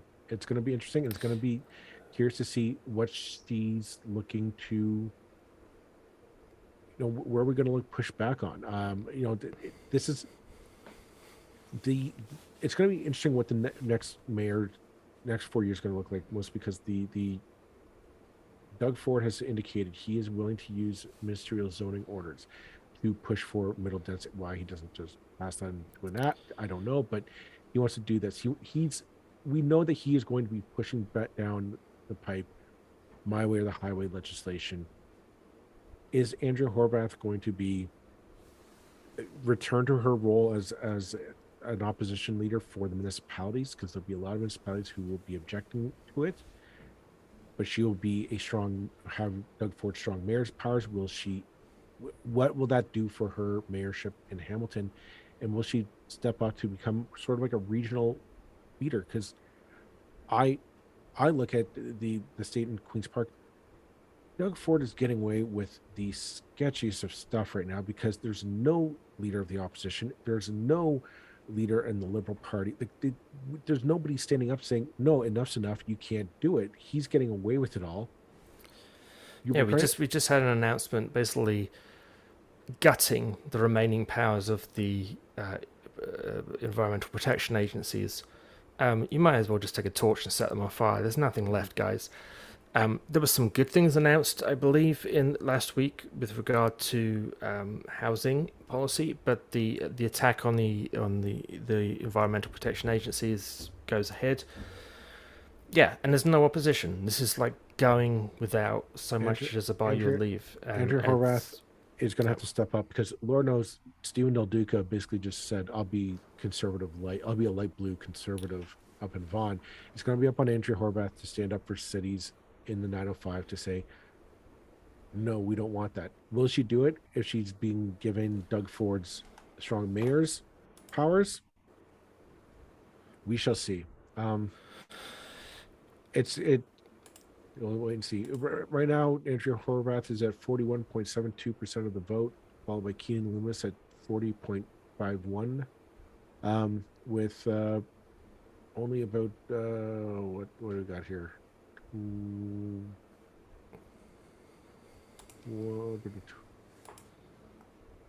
About 33 left to go. 33 polls left to go, I think.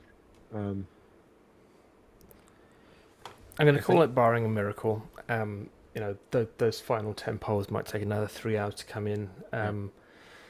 I think it's not 100% certain, but I'm fairly confident Andrea Horvath will be the next mayor of Hamilton. It's been a good race, and there's a lot of positives for Hamilton coming out of it. You know what? I'm just looking forward to the fact that we don't have to do these live casts for another 4 years. For a couple of years. No more elections, folks. Thank you to everybody who joined us. Yep. We had a small but mighty following, and I think overall there's a lot of good things happening.